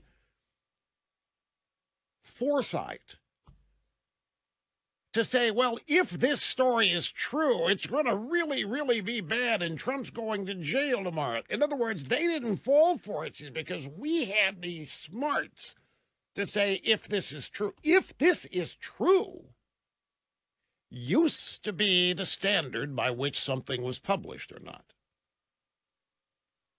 But now, the media can publish a series of hoaxes and lies and misrepresentations, and then add in the story, if this is true, then if this is true, used to be what determined whether or not it got printed, got published. And now we have people praising themselves for remembering that, hey, you know, if this is true, it's pretty bad. Well, it wasn't true. There wasn't a single thing about it that was true. There hasn't been anything true about anything in the Trump-Russia collusion story. But that doesn't matter because the media has succeeded in making people think that Russia actually tampered with votes and affected the outcome of the election. 42% of the American people think that, just after a steady diet 2 years of hearing about Trump colluding with Russia, Russian collusion in the election, Russian meddling. It's all added up to the Russians must have got into our machines. Well, the thrust of the BuzzFeed story, the Democrats and the media were unanimous in saying that if Trump had told his lawyer, Michael Cohen, to lie to Congress, that would be it. Not only grounds for impeachment, removal from office, but hey, we're frog marching you to prison. But didn't Bill Clinton do exactly that? Didn't Bill Clinton tell people to lie, not to Congress, but to a grand jury in a sexual harassment case involving Paula Jones? Yes, he did. And that is what he was impeached for, not for getting Lewinsky's in the Oval Office. He was suborning perjury. He was encouraging people to lie to the grand jury. And the same people who cannot wait to frog march Donald Trump out of the White House into a prison were telling us what a miscarriage of justice it was with Bill Clinton. It was just sex, and it was a bunch of Puritan, white, privileged, conservative, religious people that couldn't stand a president having a little fun in the Oval Office with an intern. The same exact thing they falsely accused Trump of doing, their guy actually did, and they did their best to downplay. By the way, what is it with liberal women? I don't know if you've heard about this, but there's a writer for Saturday Night Live. You heard about this, Dawn? First, does anybody remember the name Nina Burley? Nina Burley, back during the Clinton presidency, worked at Time magazine. She famously wrote a column offering Bill Clinton endless Lewinsky's for keeping abortion legal. Well, this writer for Saturday Night Live, I'm looking for the actual story to find her name.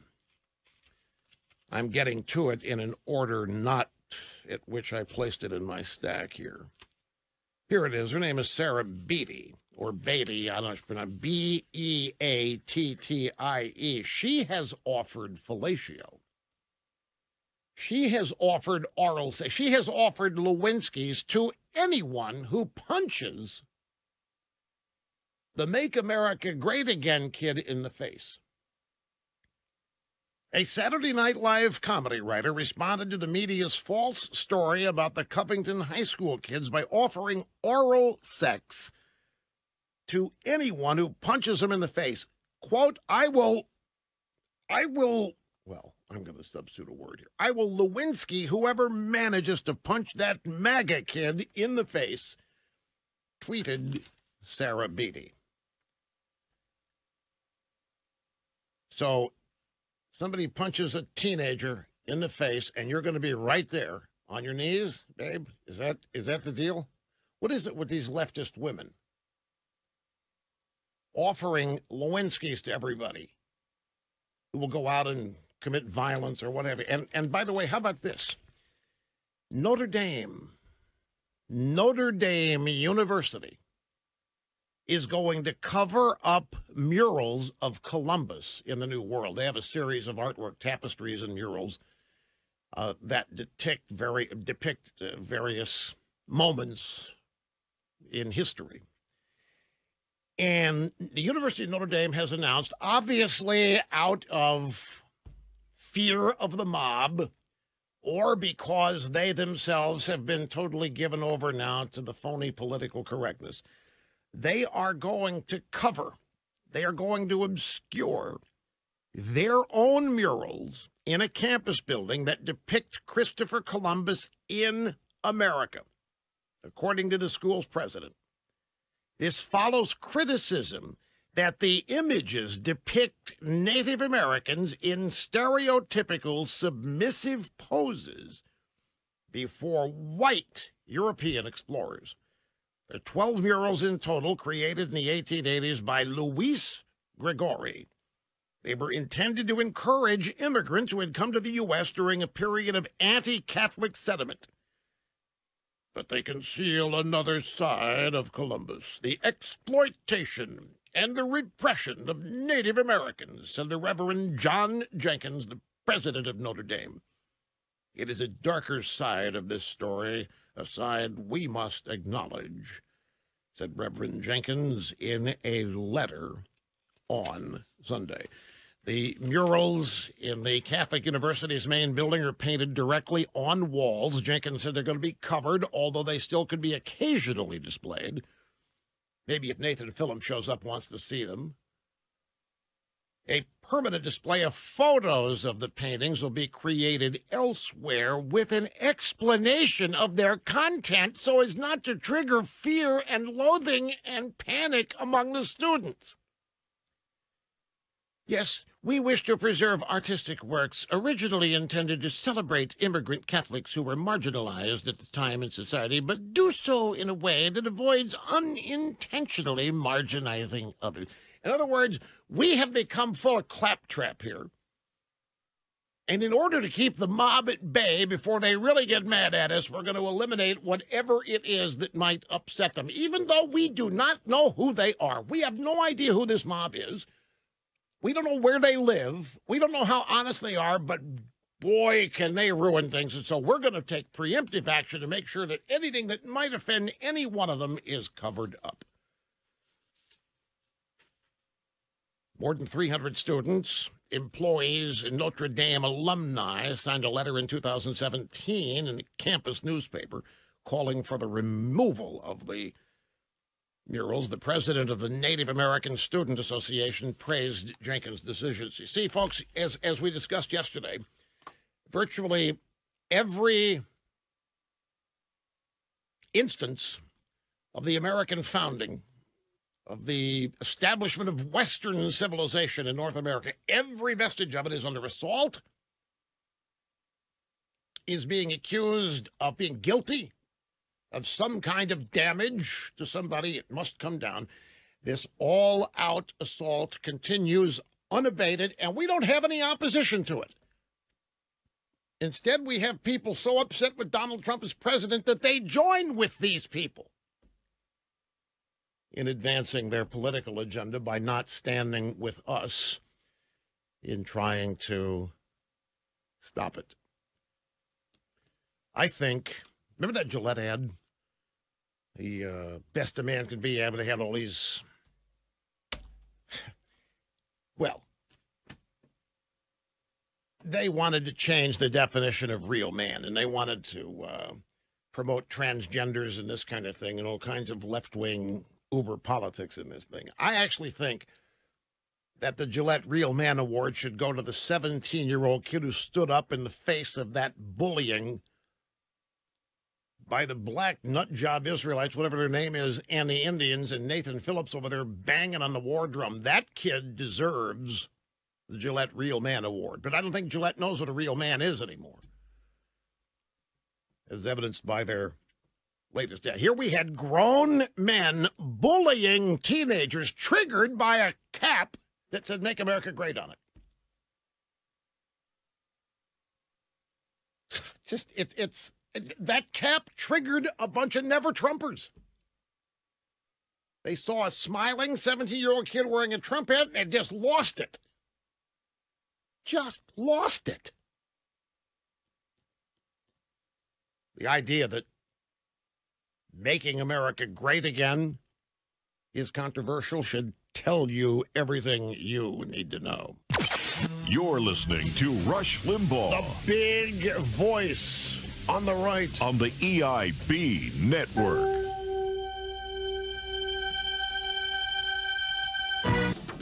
My friends, don't sweat it out there. Yes, we have our Alexandria Ocasio-Cortez segment coming up. In fact, the audio soundbite roster, she doesn't get started here till number 17. We've got yet another montage of the Democrats blaming me for the shutdown. We have Susan Page from, I think she's USA Today, yeah, literally lying on CBS this morning about all this, claiming that Trump was ready to sign that CR until I told him not to. After how many times have I explained this? How many times have I explained to people what really happened? She's still perpetuating the lie about this. And we've got people saying, Trump ought to just turn the negotiations over to me since I'm running this show. Anyway, we don't get to Alexandria Ocasio-Cortez until audio soundbite number 17. But one of the things that Alexandria Ocasio-Cortez has said, she was on Colbert last night, and Colbert actually asked her. So, folks, I can't repeat this. It's the F word that he asked her in terms of, so do you give a F word? And he asked her, how many F words do you give a rat's rear end about all these critics? And her answer is, and they bleeped it out, but he actually used the word in the telecast. She said so many stupid things, but chief among them was, we only have 12 years. Now, this is not some wacko scientist, some phony faux scientist or some faux university who've been saying for the last 30 years that we've only got 10 to fix climate change. She said last night, we've only got 12 years. Now, she is a totally media manufactured phenomenon. This is important to remember. The media is why anybody knows who she is. I'm not being disrespectful. I'm just telling you, the media has built her up. The media is eventually going to take this woman out. It's going to happen. I don't know why, but it'll be something. She becomes a threat to a Democrat they like more than they like her. They're going to take her out at some point. Don't know when. The media made her. They can destroy her when they want to. And they will at some point. But she's out there saying we only got 12 years. 12 years climate change, and that's it. We cease to exist as we know it. It's the equivalent of World War. And I saw a great response to this. Well, if this is the equivalent of a world war, if this climate change is something that's going to end life as we know it, then shouldn't we invade the Chicoms and India? Because that's where the greatest damage, so-called, to the climate is occurring because of all the pollution, the CO2 emissions. The Chicoms and the nation of India are the two leading emitters. So shouldn't we invade if it's really life and death? But no, of course not, because the United States is the only problem. The United States is what needs to change. Anyway, we got the Cortez stuff coming up. I want to get started on the phones as well. We'll start with Troy here in Queen Creek, Arizona. Great to have you on the program. Hi. Hey, Rush. Thanks for taking my call. Yes, sir. Well, first off, I got to say, anytime you want to fly down here to Phoenix, I will gladly pull a Loretta or Lynch, meet you on the tarmac, and talk golf and grandkids with you. Thank you, sir, very much. I got 2 points for you, Rush, here. I'm a millennial, and I live here in Arizona.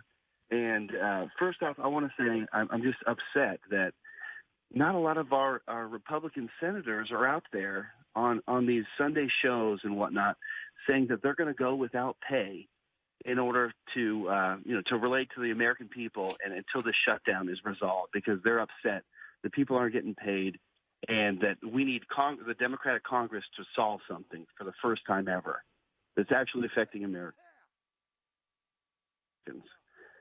So that's my first point. Second point is it's so hypocritical that Nancy Pelosi is willing to shut down Donald Trump's State of the Union for security reasons, when us here on the border and normal Americans have security issues with human trafficking and whatnot, and she doesn't give a crap about it. It just doesn't matter. So great to hear from you, and it's great to hear your thinking that these things are occurring to you, and I hope that you keep it up. I think you've hit the nail on the head in asking, where is the backup? Where are the attaboys? Where is the party of the president? Where are the allies? We're faced with an obvious opponent here that wants to radically rewrite the script and the foundation for life in America. And that script involves essentially overturning the founding of this country. That should have people up in arms in opposition on our side. But it doesn't. And it's evidenced by the things that came to the BuzzFeed hoax, and there's a ho-hum reaction on the Republican side, the Covington high school situation, ho-hum reaction, and even some people on our side who didn't even wait to find out what happened, just immediately started sounding like leftists in their criticism. So I'm glad you picked up on that. Hang in there. It's going to work out. We'll be right back, folks. Rush Limbaugh, running the country in a golf shirt from Palm Beach. You're listening to the EIB Network.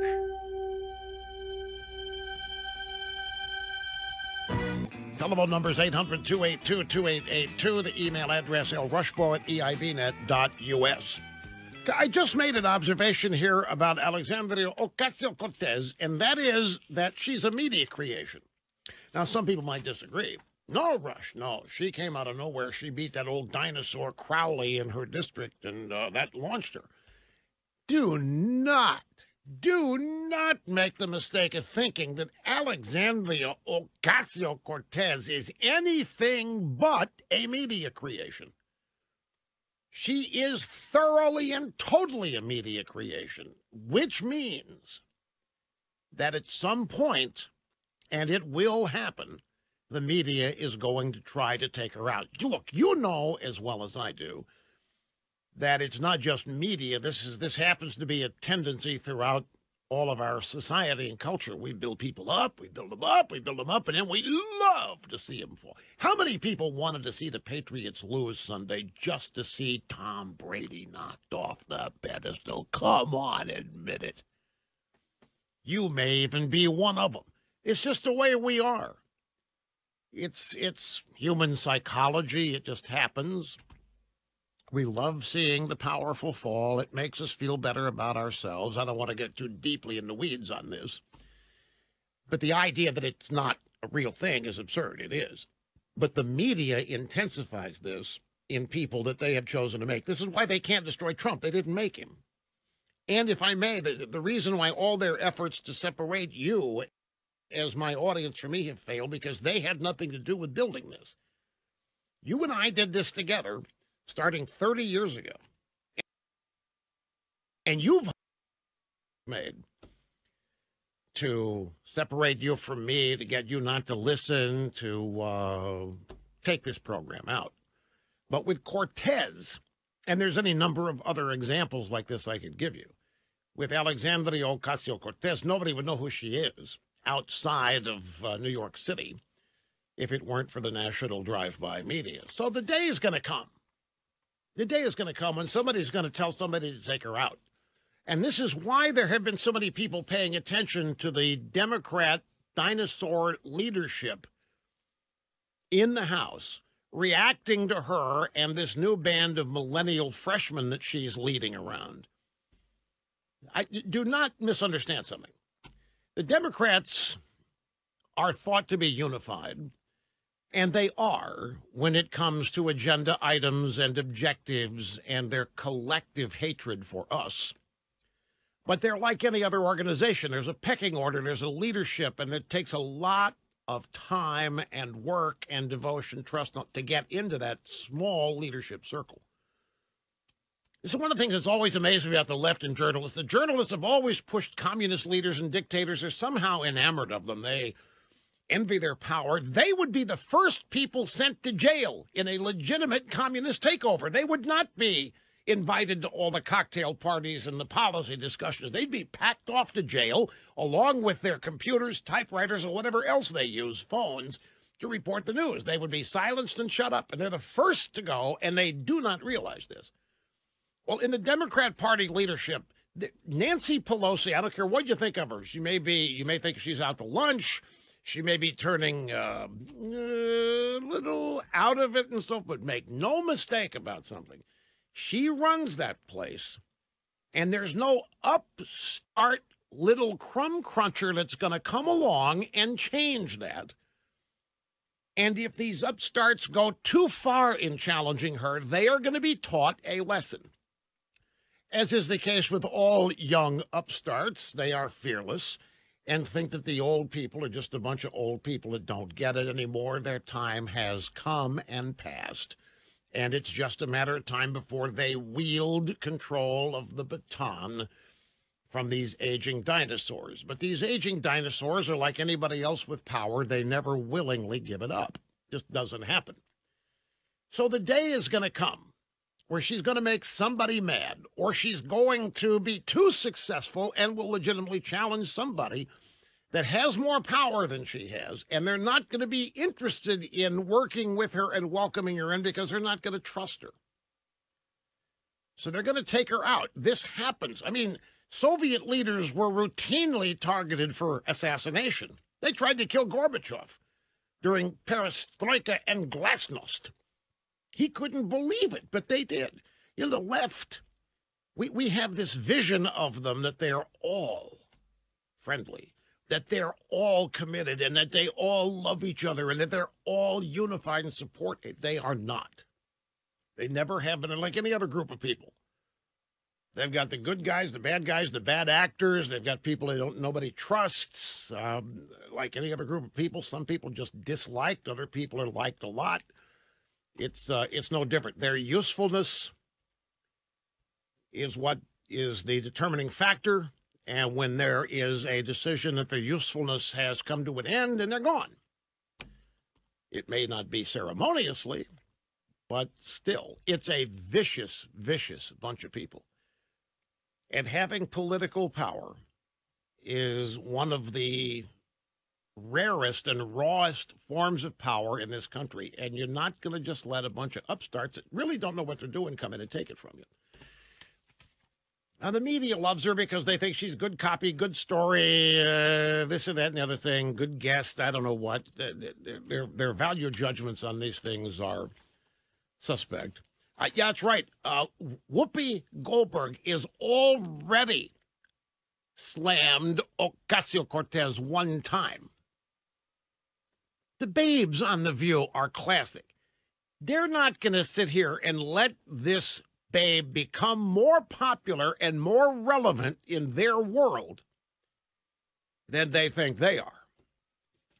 And by the way, I don't have to say this, but when it's women, it can be vicious. They can be just as competitive and vicious and cutthroat as the next guy. That's not something widely said, but it is widely understood. So it's going to happen. I don't pretend to know when, and I don't pretend to know what's going to cause it. But I can tell you that there are already signs out there of trouble. Smoke signals are being set up from various areas in the drive-by media, for example. Tom Brokaw.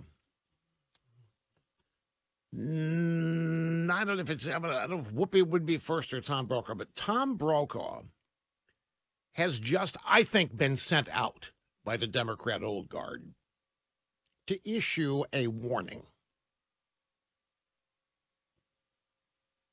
He went on PMS-NBC today, which is Ocasio-Cortez's playground. Brokaw went over there today to blame both sides for the shutdown. Let me translate that for you. When the old eminence of the Democrat Party, under the guise of the anchor of the NBC Nightly News, Tom Brokaw, in the midst of the shutdown, in the midst of a shutdown in which the Democrats and the media are totally trying to blame Donald Trump, all of a sudden, here comes Tom Brokaw on MSNBC, blaming both sides for the shutdown. That is Democrat speak for we've got a political problem here. Brokaw is saying that the Democrats find themselves now in a risky situation, and he followed it with this. You've got the young people running through the halls who are the new members of Congress who are conducting pep rallies every day instead of getting together with the more moderate people. Let me tell you who he's talking about. Who do you think he's talking about? He's talking about none other than Alexandria Ocasio-Cortez. You've got the young people running through the halls. So this means there has been a message sent. The leadership itself doesn't want to be seen as having issued this warning. So they call somebody they think is unassailable in areas of trust and reputation. And they called old Tom Brokaw. And they said, Tom,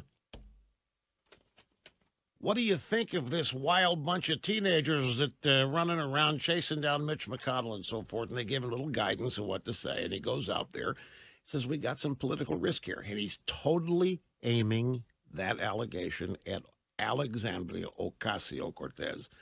What this means is that the Pelosi, Steny Hoyer leadership in the House, Democrat leadership in the House, is getting concerned over the fact that this woman is out of control and is becoming a bigger personage than any of her achievements warrant, and as such is becoming the face and thus a target for the opponents to point to as, hey, if you really wonder how nutty these Democrats are, just check out Alexandria Ocasio-Cortez. And then she obliges by going on Colbert last night, saying, I give 0 F-bombs about criticism from Democrats. So she's responding to it. She knows that Democrats are not happy with her. but she doesn't care. She went on with Colbert last night, said she gives 0 F-bombs. She used the word. They bleeped it in the show, but she used the word 0 Fs about the pushback she's received from challenging establishment Democrats.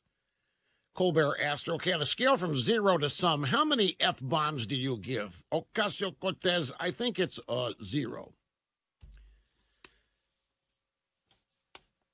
Now, right now, the media is protecting her from scrutiny. They've made her a star.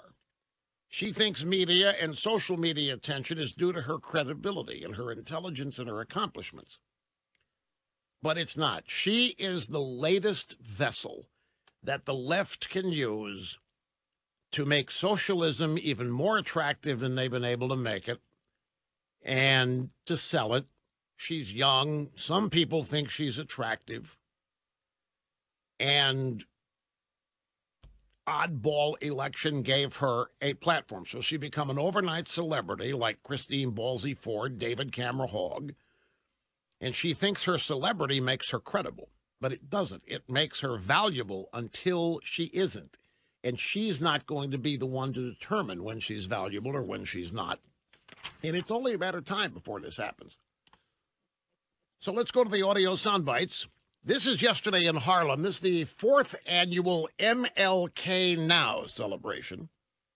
Journalist and author Ta-Nehisi Coates, who is a rabid leftist so-called intellectual, was interviewing Alexandria Ocasio-Cortez, and the journalist and author Ta-Nehisi Coates said, talk about marginal tax rates. It's an economic question, but it's also a moral question. Are we comfortable with a society where someone can have a personal helipad while this city is experiencing the highest rates of people experiencing homelessness since the Great Depression? Should those Fucker ain't working. Excess, idealizing this out. All right. Look, I don't care what your fucking little line is. If you come to my kids talking about we gotta fucking bow to you, that's never gonna happen. All right? It's never gonna happen. If you want to bring tacos to my school, that's fine. My kids love tacos. My niece and my nephew, not my kids, because they're not my kids, they're my niece, my nephew. But they love tacos. I love tacos. We'll eat burritos. We'll eat fucking enchiladas. We'll eat all that shit because it's tasty. But you're not bringing that bullshit, that leftist garbage to my school or my kids or any kid I give a fuck about. Period. You're a scumbag. Yeah, right? Yeah, fuck tacos. I'll do without. Yeah, fuck these motherfuckers, man. I'm tired of hearing this shit. How we're so fucking bad because I'm a white dude. Fuck you. Fuck you. You're bad. How about that? You fucking maggot. I'm not bad because I'm white. You're bad because you're a fucking liar, you cunt. You want to start talking about the C word? You cunt. Keep lying. Go ahead. Maybe one day you too can be a billionaire and own more than millions of families combined. It's not an aspirational or good thing. A system that allows billionaires to exist when there are parts of Alabama where people are still getting ringworm because they don't have access to public health is wrong.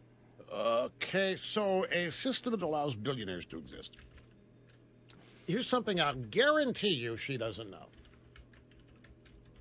How many socialist, communist leaders in the world do you think are billionaires?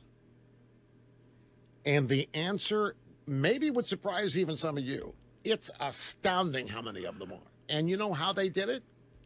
They plunder their own nation's economy. This utopia that she thinks exists in this imaginary place where socialism and communism are perfectly implemented. It doesn't exist. There is no such place. And the way you become a billionaire in these places is to be the dictator and a member of his family. And then you have 90% of that nation's output. Look at Fidel Castro in Cuba.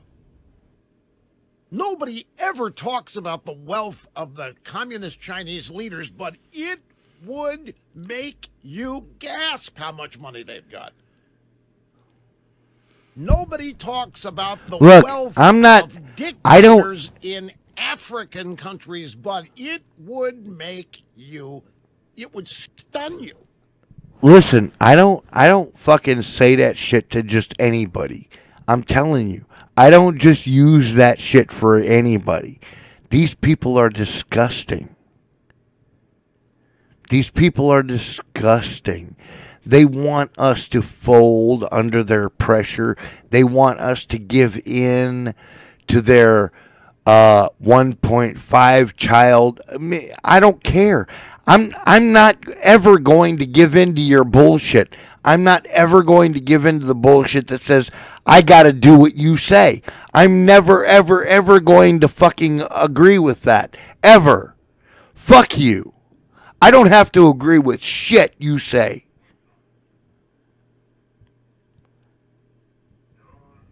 The only thing preventing me from killing you is society, and you best be glad that we got one.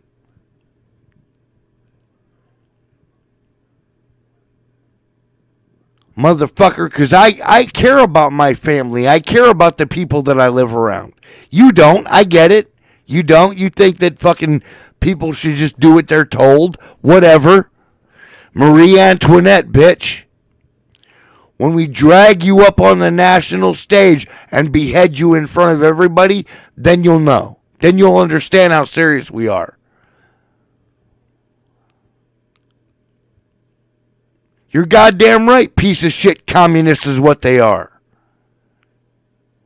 And I'm not even pretending. They're piece of shit communist fucktards. And we need to kill them. Kill them. Kill them. They are scum. And they hate everything that is good and everything that is making a person good and everything that makes a people great.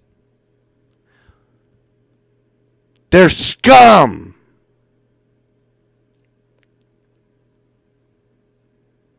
They hate everything that makes people strong and everything that makes people great and together and fucking creating. They hate it. Hell yeah, it's all happened before. There is nothing new under the sun, believe me.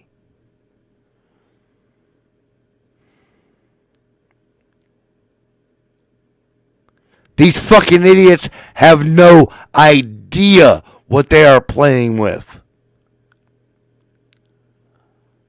They have no idea. They're poking at things that they don't understand. And when it flips on them, they will beg us all to forgive them. And I fucking won't. I will stomp you into the ground, into the mush, into the history. I give fuck less than a nothing about you. Because you have allied yourself with the enemy, with Satan, with the devil. Fuck you. Burn, bitch. You want to fight me? You can't fight me. You can't fight me. I will crush you. You can't fight my people. They will crush you. You can't fight my friends. They will crush you. Because you're sad and sorry. I'm tired of this shit, man. I fucking had it. These soft-ass, pussy-ass bitches act like they want to fight. They don't want to fight. These soft-ass, pussy ass bitches act like they want to rumble. They don't want to rumble. They want to play with our kids like we don't know what's going on. Bitch, I'll strangle you. Go ahead. I promise you. Check one thing with my fucking nephew and my niece. Bring that fucking shit to my nephew and my niece and my family. I will choke you in the ditch, you miserable cunt.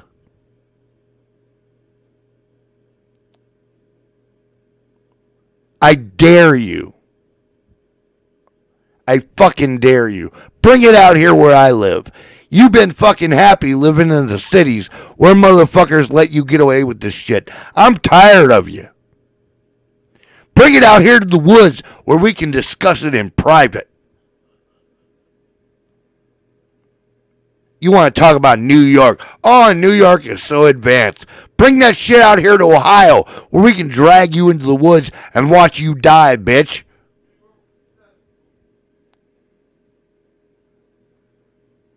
Bring that shit out to Michigan where we can drag you into the woods and watch you die, bitch.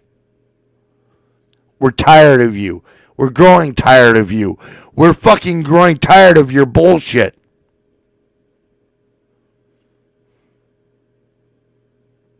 You're goddamn right things disappear in the woods. You're goddamn right. And I'm telling you, keep pushing. You leftist cocksuckers, keep pushing. You don't know us waiting for you in the woods, bitch. You don't have the slightest clue. It's your worst nightmare.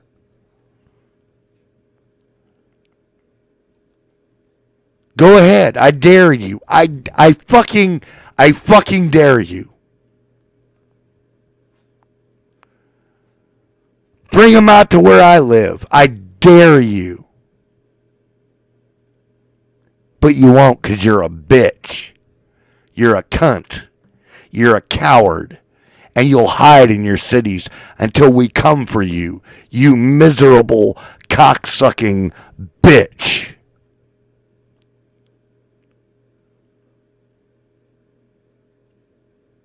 I dare you. Dare you. We'll fucking drop you along the creek along with the rest of the shit that we drop out there. You cunt. I dare you.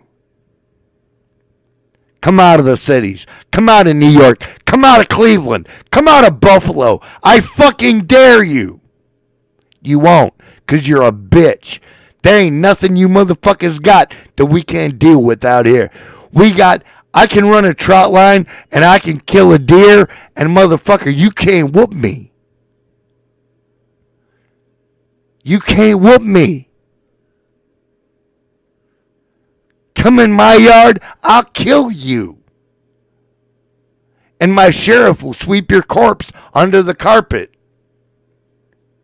You come in my yard, I'll shoot you, and you'll just disappear because my hogs ate you. I triple dog dare you. You're goddamn right. I dare you. I please promise you. Come up in my yard. Come up in my yard. I dare you. I'll disappear you, and motherfuckers will never speak your name again. I'm tired of this shit. You cocksuckers have fucking pushed me far enough. You cocksucking leftists have pushed me far enough. I'm telling you. You come up in here threatening my family and my fucking safety, I will disappear you. I will feed you to my hogs, and you bitches will die and be gone forever, and nobody will fucking care. I dare you. I fucking dare you. I'll kill you. I will bury you. And I won't tell the judge what the fuck I was thinking at the time. You cocksuckers.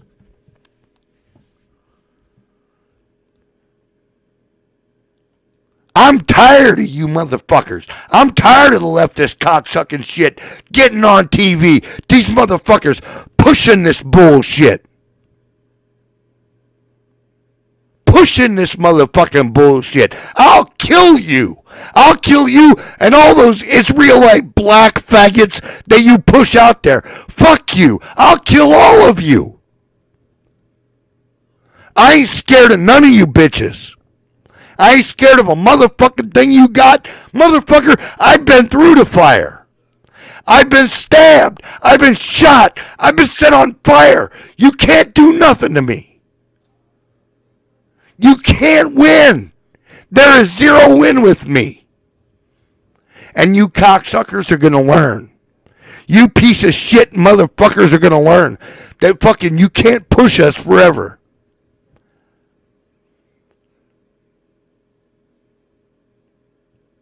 You can't push us forever. We'll tolerate you for a while. But go ahead and keep pushing. I promise you, it'll flip. And you'll be oh so sad when it does. Hell yeah, I'm good. These motherfuckers know me out here. I ain't scared of your shit. I ain't scared of your bullshit. I ain't scared of your fucking niggers. I ain't scared of your fucking white boys stacked up with Antifa talking about how I'm a piece of shit. Fuck you. Fuck you. You want to fight? Come outside of my house. I'll stick an axe in your head and fuck you. Come see me. Come fight me. I bet you don't, bitch. Come fight me. Come stand in my yard. I bet you don't, bitch. You coward cocksuckers. You don't know what's waiting for you in the woods. I swear to God, I wish you'd leave the cities. I wish you'd come outside of your educational fucking centers and try to tell me how to live.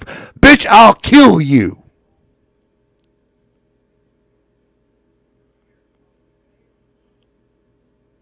And I promise that. You come out here with that bullshit. I promise you. You better fucking hide in the cities, you miserable cocksuckers, because that's the only place you got any safety. You come out here, we'll feed you to our hogs, motherfucker, and never think nothing about you again. And fuck you if you don't like it.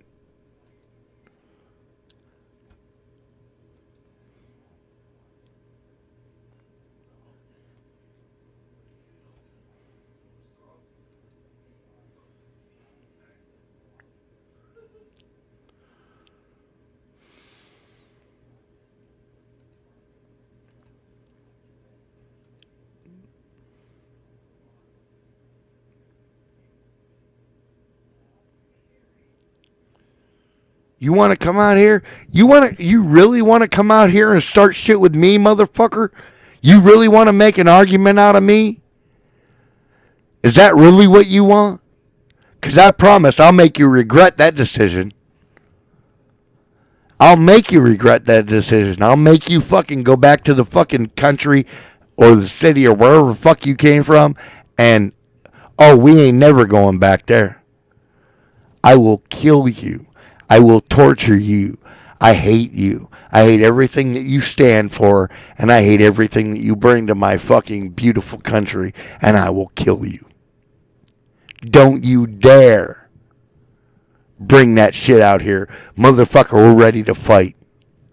Don't you dare bring that shit out here. We're ready to fight.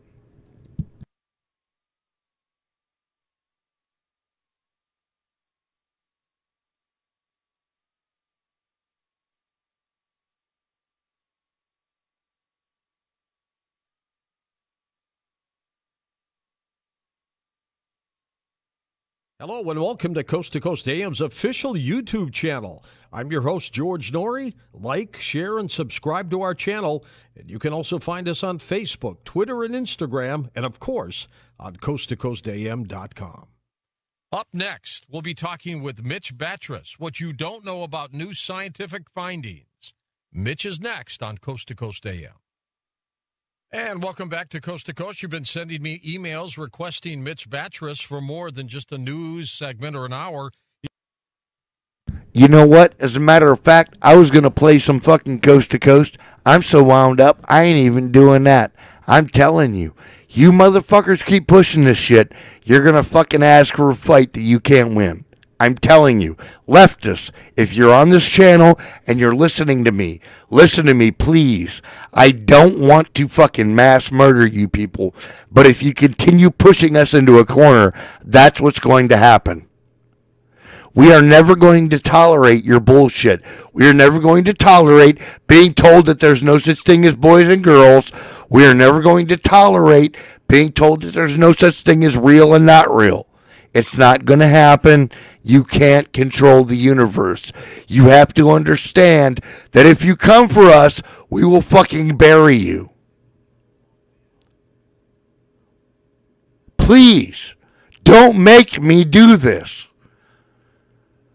I've had enough of violence, but if you continue to push in this direction, we will fucking bury you. Please, tell these motherfuckers to back off of the fucking bullshit. Please, get your friends to back off of this nonsense.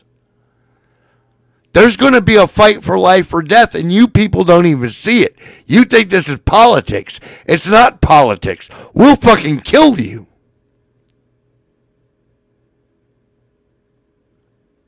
We're not going to let you fucking hurt our family. We're not going to allow that to happen. We're not going to allow you to hurt our sons and our daughters by feeding them bullshit. We're never going to we're never going to agree to that. I have barns full of guns and full of fucking ammunition and fucking guns and explosives. You have no win. You can't push the stupid. We'll just kill you. Please don't make us. Please don't make us. I'd really rather not.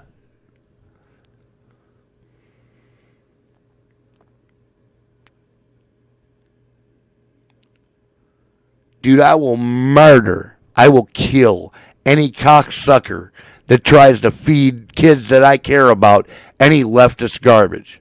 Period. You try to feed that shit to my kids, I will stab something into your body and stop you from breathing. Period.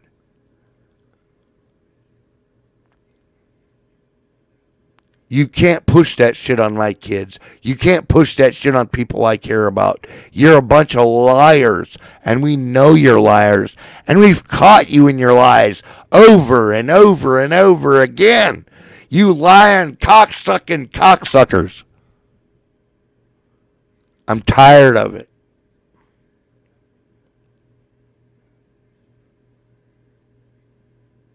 I'm tired of it.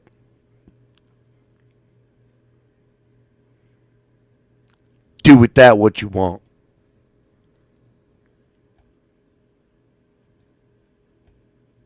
He's with us for 2 hours tonight with our split program. Mitch has begun, of course, an expert on Earth changes, and he has written a number of books. We're going to talk about a new one that's coming out early next year. He has experienced, of course, being in earthquakes. He's done it all, and here he is back on Coast to Coast. Mitch, how are you? Doing great, George. How was your Thanksgiving? It was fine. I was in St. Louis, saw the family, and had a great time, and I trust yours went well, too? Sure did. Same scenario. I can't believe another holiday Christmas right around the corner. They keep coming. I noticed the Christmas attire and decoration the day after Halloween. Yeah, they're pushing these things pretty darn fast these days. They sure are. Hey, so I saw there was a little M flare that popped us, nothing too major. I keep thinking, though, Mitch, it's just a matter of time when the big one's going to hit. That sun looks pretty darn active these days, doesn't it? Well, it does. It's kind of tricky because it doesn't have the activity that Solar Cycle 23 had. solar cycle 23, at its apex, we were seeing, X flare after X flare, including the largest X flare ever recorded, an X45. So a typical person who monitors these events, maybe a kind of a working knowledge, is wondering, well, this seems kind of slow, kind of a low end. But here's the trick: the solar events aren't measuring up to high M's or X-class flares. However, something about them, which involves, of course, the Earth's magnetic field. The Earth's magnetic field is lessening. But there's something else going on that no one has been able to put their finger on. They're studying it very hard, that there seems to be some change in configuration that these lower events, such as an M1 or an M5, seems to have the impact of an X flare. And that correlation is transferring to the Earth's core, and that's what's causing these Earth-changing events such as earthquakes and volcanoes, including hurricanes and extreme weathers of all types. Mitch, by the way, has sent us some graphics. If you're fortunate enough to be by a computer, go ahead and start looking at them. We're going to talk with him a little bit later on about that and what these images all mean. So you're coming up with book number 3 next year, huh? Book number 3. I tried to get it out for Christmas time, but that's just not going to happen.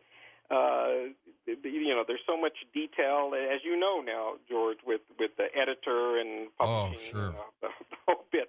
So we're going to get her out for spring, and we hope to get a release in mid-March. What's it all about? Well, it's an extension of my research. In my first 2 books, I focused totally on the Sun-Earth connection. At the time, it was cutting edge. In just a few short years, I got Solar Rain, The Earth Changes Has Begun. My first book was published in 2005, and my second book, Global Warming, A Convenient Disguise, published in 2007. So just in that brief time from 2007 to 2012, an enormous shift in scientific evidence has come forward, faster than any time in history. Not a surprise with our computers and supercomputers and our spacecraft out into space, but the findings are in some ways, in many ways, mirroring the same relation that the Sun and Earth have. And that mirror is the relationship between our star, the Sun, and our galaxy, Milky Way. So there's an exchange that's occurring very much in the same way. In fact, in the new book, I have a new equation that I've put out that embraces the initial reactions from the Milky Way, the center of the Milky Way, which now scientific evidence has been pouring out in just the last 24 months that there is a stream of charged particles that are kind of emitting from the center of the Milky Way that affects all of our galaxy, but of course our solar system as well. In turn, that's affecting the Sun, and the Sun in turn has an effect on all the planets, including Earth. So I'm looking at, in the new book, that relationship and connection between the galaxy and our Sun, and what are the effects of such? What is happening as a pulse of charged particles hit the Sun, and how is it changing the Sun? And then what, in turn, is its effect on Earth? And that takes me to the Earth's core. And I would say that I have at least 4 chapters just on the Earth core alone from new data, new scientific. Did you ever see the movie The Core? I have not. You've got to see that, because I would love to get your reaction to the possibilities of how real that might be. Not necessarily sending a group of people down into the core. I don't know if that's possible. But if the core starts, if things happen to it, will that affect us, Mitch? Oh, absolutely. I'm going to try and be as non-scientific as possible because I want people to understand this. This is something everyone can grasp. I'm going to speak in very simple language. The charged particles that are emitted, the galaxy, the Sun, and then hits the Earth's magnetic field, and has a correlation with the Earth's core. And that's what's new. I remember I had Dr. Glasmeyer and Dr. Woods on the show some years back, 2003. And I was talking to him. I was asking him about don't the charged particles, doesn't the solar flares and coronal mass ejection, doesn't that have an effect on the Earth's core? They wouldn't touch it. They said, no, the Earth's core is too deep. There's absolutely no way it could have an effect on it. Well, including Dr. Glasmeyer and Dr. Woods, they have done a full 180-degree turn on that. They have. They have. And now there were some parts of the equation that they didn't quite understand because they didn't have the equipment. They didn't have the technology that we have today. That's what's changing everything.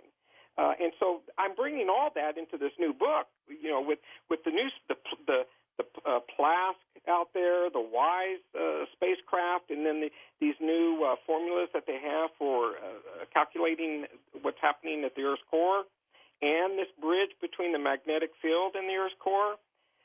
It's fascinating. And I really haven't felt so excited like this than when I was doing my research for solar rain. Hey, Mitch, we're going to take this quick break. We're going to come back. I want to get your take on 12/21/2012, of course. Mayan calendar end date. We'll also talk about the weakening magnetic field here on good old planet Earth. I'm George Norrie, and this is Coast to Coast AM. Well, first of all, a welcome back from Afghanistan today, the 5th Battalion, 20th Infantry Regiment, and glad you folks are all back, safe and sound right now. And welcome back to Coast. Mitch Battress with us for a couple hours, Earth Changes Media, that's his website.com. Mitch, the magnetic field is weakening, no question about that. But what's that mean to us? What's the significance of this? Well, the worst scenario would be the extinction of species. That's historically what could happen. Take, for example, migrant birds, any type of migrant species. That's who would go first. That's where we would notice it most. And it's quite alarming to those who study that field or just animal lovers as a whole, whether they be amateur or scientific. And it is significant. Fortunately or unfortunately, this has occurred in many times to the Earth. Now, my personal belief, is that it'll affect animals way before it would affect humans, not because we're at the top of the heap and, we can think and reason and so forth, but actually just the opposite, because our senses have become so dumbed down. I think early on, really, if you just go back 3 generations, I think our natural five senses, maybe for some people a sixth sense, was more acute. And with technology, unfortunately, I think our ability to reason, to use critical thinking, to use, reasonable judgment has gone down. And so I think because strictly to senses, that for earthquakes, for example, I believe animals feel it before